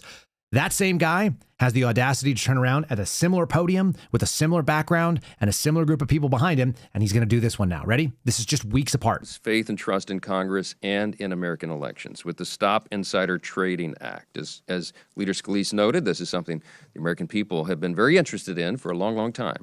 We have finally cobbled together what we believe is the vote coalition to make that happen. I want to commend the good work of the House Administration Committee and Chairman Brian Stile for their quarterbacking of this collaborative effort, and they've drafted a bill that I think is really, really well done. Too often, Americans struggling to make ends meet have watched as lawmakers have entered office to leave as multimillionaires. There's a handful of glaring examples. A couple of those people are still serving, notably on the Democrat side. The Stop Insider Trading Act does exactly what it says. It bans members of Congress from purchasing individual stocks from publicly traded companies and it helps prevent public officials from profiting from inside information. It's a very logical thing to do. The bill also includes a very common sense and popular provision to ensure that voters must show a valid ID when they go to the polls to vote. Dib, dib, dib, dib, dib, dib, dib, dib, dib, dib, dib, dib, dib. I said one thing and I say another thing, and I can say another thing and I say this thing, and I can say anything I like. What on earth did he just say? He just told you a minute ago that the people that were in Congress are stricken. They're poverty stricken. They can't even afford. Let them do some trading, for God's sake. And then he turns around and he was like, notably, all the Democrats are doing this. This attitude of like fake partisanship, this is the thing that we should be keying in on. And what I just did there, showing you back to back of one guy saying one thing and then the same guy saying a different thing a few seconds later, a couple of weeks later, it turns out that's what we would call evidence. Be like, okay, now you have reasons to ask questions. When were you lying, sir? When were you saying things that were disingenuous in front of the American people? That's a reasonable question. The evidence says you said this, now you say this. How are those statements able to exist in the same brain? Mr. President, at the beginning of last year, the New York Times took a poll of American voters, and the headline captures their results. This is what it said. Many Americans say the Democratic Party does not share their priorities. Let me repeat that, Mr. President. Les, please do it. Many Americans say the Democratic Party does not share their priorities. Oh, it's the Democrats. That's right. A New York Times poll taken 2 weeks after voters rejected Democrats at the ballot box suggested that one of the reasons for Democrats' loss was that Americans don't think Democrats share their priorities. That's crazy. Tell me more. 37% of Americans are registered as Democrats. 31% are registered as the GOP. This is a false binary that continues to be trotted out there. Anybody who follows this is following a laser pointer. You're a cat. You are being distracted. It's the same thing as being distracted by some bullshit investigation you're not involved in that's not actually investigating. This is the same thing. This is a guy telling you something that sounds good to you. You're like, you know who's bad? Democrats. And then a bunch of dumb people go, yeah, I hate those guys. And then the people on the other side are like, you know what? They said we're bad. We need to raise more funds so we can fight them. And people are like, yeah, I hate the Republicans. And meanwhile, some of us are sitting here going, all of you people suck. You're all a bunch of liars. I can literally look at the evidence of what you said a few seconds ago. I can also look at your actions, and you're not doing what you promised. So my question is not the assumption that you're an evil pedophile who eats babies or some sort of crazy thing. My assumption is you're not doing what you said. And my question is, what happened? That's it. That's as far as I'm going to start with. That's my beginning point. And too many people have done exactly the opposite, which is the danger of the post-COVID world that I keep pointing out. And you guys keep seeing it. I was asked if I would be part of a conspiracy theory forum and be the non-conspiracy guy. And I'm like, some conspiracies are obviously conspiracies and some of them are not. Some of them are obvious because we can see what the conspiracy was because we know who the conspirators were and it has all the elements, and some of them are made up. And the danger of a post-COVID world where the establishments and the authorities, the ones telling you that measles, which kills 166 people in a period of 2 years, is the most dangerous thing and you should be very scared about it, so go get your shots. Meanwhile, they're not advocating against stairs, which kill, 100 times more people? Is that right? I think it is. That's not right. No, it is right. What are we doing? We're pointing out fake threats and getting your attention on that. We're ignoring actual threats. So this is the two paths that people had to choose. And many of you already made this choice and you need to evaluate what your choice was. This happened in somewhere in between the end of 2020, which was when Trump was president, and 2021. The two choices were this. People lie to me, including institutions, including authorities that should have credibility, and therefore I am a skeptic. I question everything. My question is, what happened? Why did you not do the thing you say? That is a skeptical position, and I think it is a safe place to live. And sometimes you're going to end up with the conspiracy people. Sometimes you're going to end up with the narrative people. And sometimes you're going to end up all by yourself saying everybody is dumb, and I don't think everybody should vote because I don't think it matters. The other option is I already have an opinion, and my opinion is whatever sounds coolest and most interesting to me. This is my personal fantasy, and I'm going to go substantiate it with whatever I like. And I'm going to find people who agree with me. I'm going to find podcasts where my opinion comes out of somebody else's face hole, and I'm going to just do that because it's way cooler than being let down again. I'm not going to be fooled again. Okay? I'll give you evidence of why people should probably not vote in general, why I don't think our elections are legit. It's a very, very simple argument. and it has to do with people are dumb. I will show it to you in a fun clip that will make you laugh. And then we've also got a palate cleanser. Before we do that, guys, if you have not checked out the sponsors for the show, if you have not given us a like and shared it with a friend, do so, especially if it challenges your thoughts. Follow the Kyle Seraphin Show sponsors. Look for them when you guys are in the market for these types of things. There's a link for Secure It that is in the show notes if you're looking for gun storage. If you're looking for Faraday equipment, somebody asked me the other day, hey, what's the promo code? Generally speaking, we use the word Kyle as the way in. If you want to find all the sponsors and all the places where you can go and support what we're doing, where you're just looking for a discount on something you've heard me talk about, scan the QR code here or go to the link in the show description, which is below. It's like the third link down. It'll take you to our locals page where you can see all the people, all the codes, all the affiliates, et cetera, et cetera. So check that out. All right, let's have like a laugh at least. Not everybody has an equal opinion, including people who are listening here. It's going to be difficult for you to hear about it, but if you've made a mistake like this, if you've been corrected by a child or a friend, or maybe a parent has had to help you out because you didn't understand how to use, like, I don't know, balance a checkbook, or maybe you didn't know how to use a software tool. Just saying, we've all been the dummy in the room. Here's a reminder that there's a lot of dummies out there. First of all, I don't think everybody should be allowed to vote anyway. I can tell you the moment I came to this conclusion. Okay. I was at a Verizon. I was getting a new phone. And it was me, some other dude in a dirty high-vis shirt that clearly just got off of work. It's like 6 o'clock in the afternoon. I'm getting my photos and stuff transferred onto my new phone.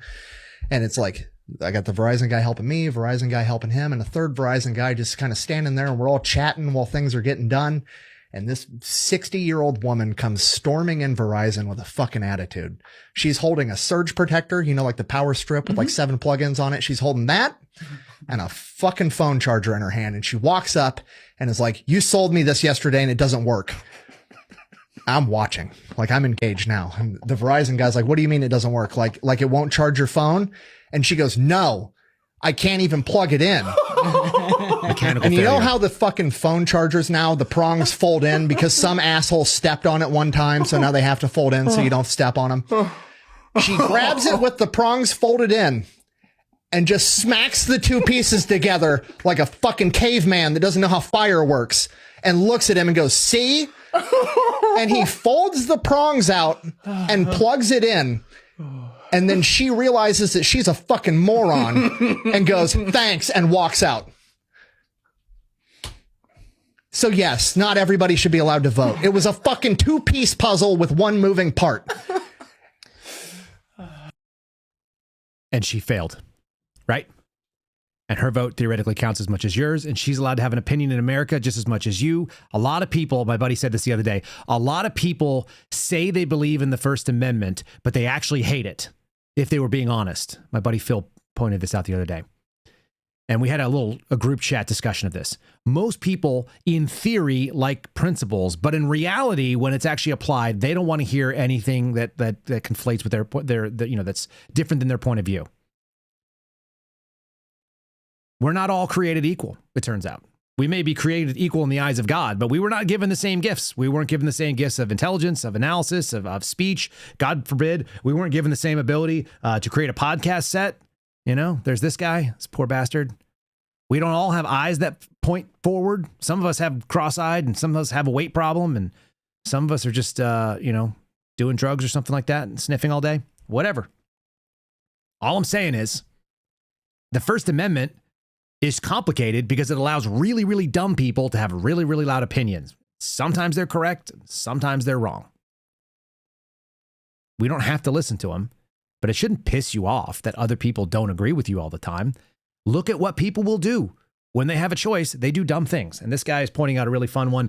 I watched an Australian guy trying to bet one time when we were in Las Vegas. He tried to bet his phone because his cell phone plan sounded atrocious. It was super expensive. It was completely illogical. And he was like, I'm going to bet the phone because if I lose the phone, I actually win because now you guys have to deal with the plan. It was a little joke on the bad decisions we make. We sign up for all kinds of dumb things, multi-level marketing routines, timeshare, meetings, buying into a timeshare, living in the 1-year floodplain where the flood like hits your house and then you build it again, then it hits your house again. And you're like, oh shit, like, who would have ever thought, like all the things. There's all kinds of bad things that happen to people. Sometimes we make poor choices, and it doesn't mean we're dumb people. Just we make bad choices. So just take it easy. Sometimes you're wrong.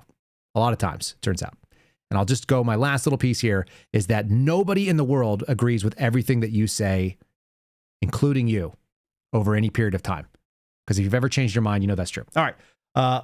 Let's do a little other fun thing, just a personal frustration. I've been doing a lot of legal work. I've been trying to find old emails. I've been trying to track things that have been going on in my case. Some of you are using computers. You're using Microsoft Outlook. I even find this in the search feature of my Mac. So this is not unique to PC or Mac. This is computers in general. I feel like they're screwing with us, and they're screwing with us in a way that they must know about it. I wonder if it's built into the programming. This is the AI dicking with us at this point. This is a guy having the exact same problem. I felt seen when I saw this. Point of view, you're searching for an email that you can't find, and it's in your Microsoft Outlook. Here we go. So I'm looking for an email with the term budget proposal in the subject line. Sure. Here's every email with the letter B sent in 2019. Oh, well, if it helps narrow it down, my boss Megan actually sent it this morning. Oh! No, she didn't. No, I saw it. I saw it. That's impossible. My calculations have never been erroneous. Oh, yeah? Well, I just scrolled down on my phone and found it. Oh my god, good news. I found it. I found it. So glad I could help. I found it. You didn't do anything. Oh, yeah. Here's a reminder for a meeting that took place 50 hours ago. Let me know if you need any more help. What the fuck?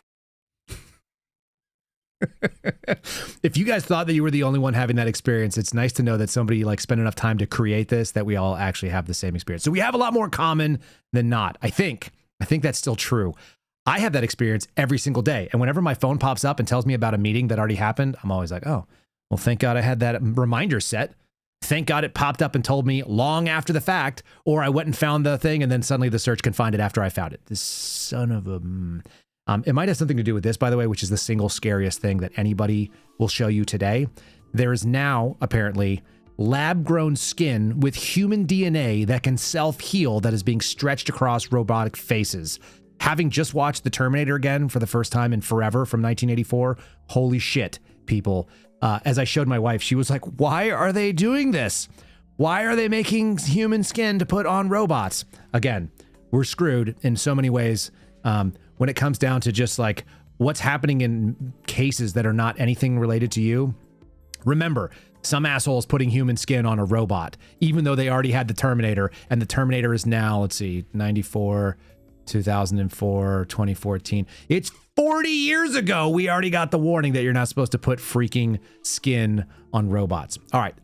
Final thoughts of the day are going to come from this gentleman here letting us know, don't worry about it. I know we're concerned about forever war. I know we're concerned about a government that lies to us.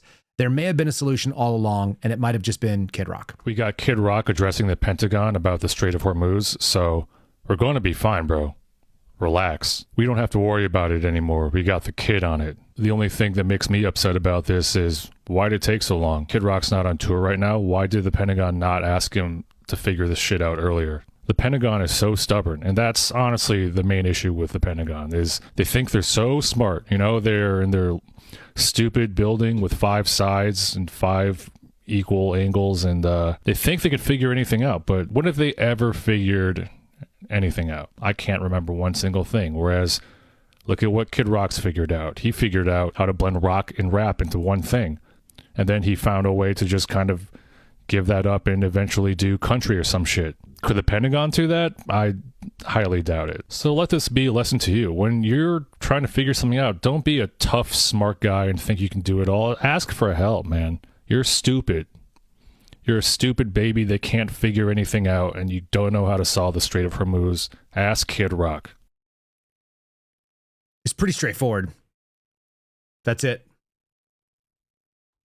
Pretty sure that's it. I'm pretty sure that's the answer. Straightforward. You don't know how to figure it out, so go to YouTube and find a Kid Rock video, I guess. At least we can laugh about it, right? All right. Thank you for watching the program. I appreciate all you guys that are here every morning. Agree with me, disagree with me, agree with me on some topics and not on others. If you agree with everything I say, you're the problem. You're not thinking hard enough. You should definitely be disagreeing with me on some stuff. So let's do that. Look forward to tomorrow's call-in show with your thoughts on this. I'm sure we could have a long discussion about whatever you disagree with. Be part of the program at KyleSeraphin.com. That's our local channel where you can support us financially. And then you also get the call-in number where you can bitch about it to everybody you like. All the people that are in the chat that are agreeing or disagreeing with you, they can hear your real voice. Thanks for being here. God bless you all. I'm going to go get some gym time in. We got to work this stuff off. See you on the other side. Have a good Wednesday. Thanks for listening to The Kyle Seraphin Show, streamed live weekdays on rumble.com/Kyle Seraphin. Follow Kyle on Twitter, Truth Social, and Instagram at Kyle Seraphin.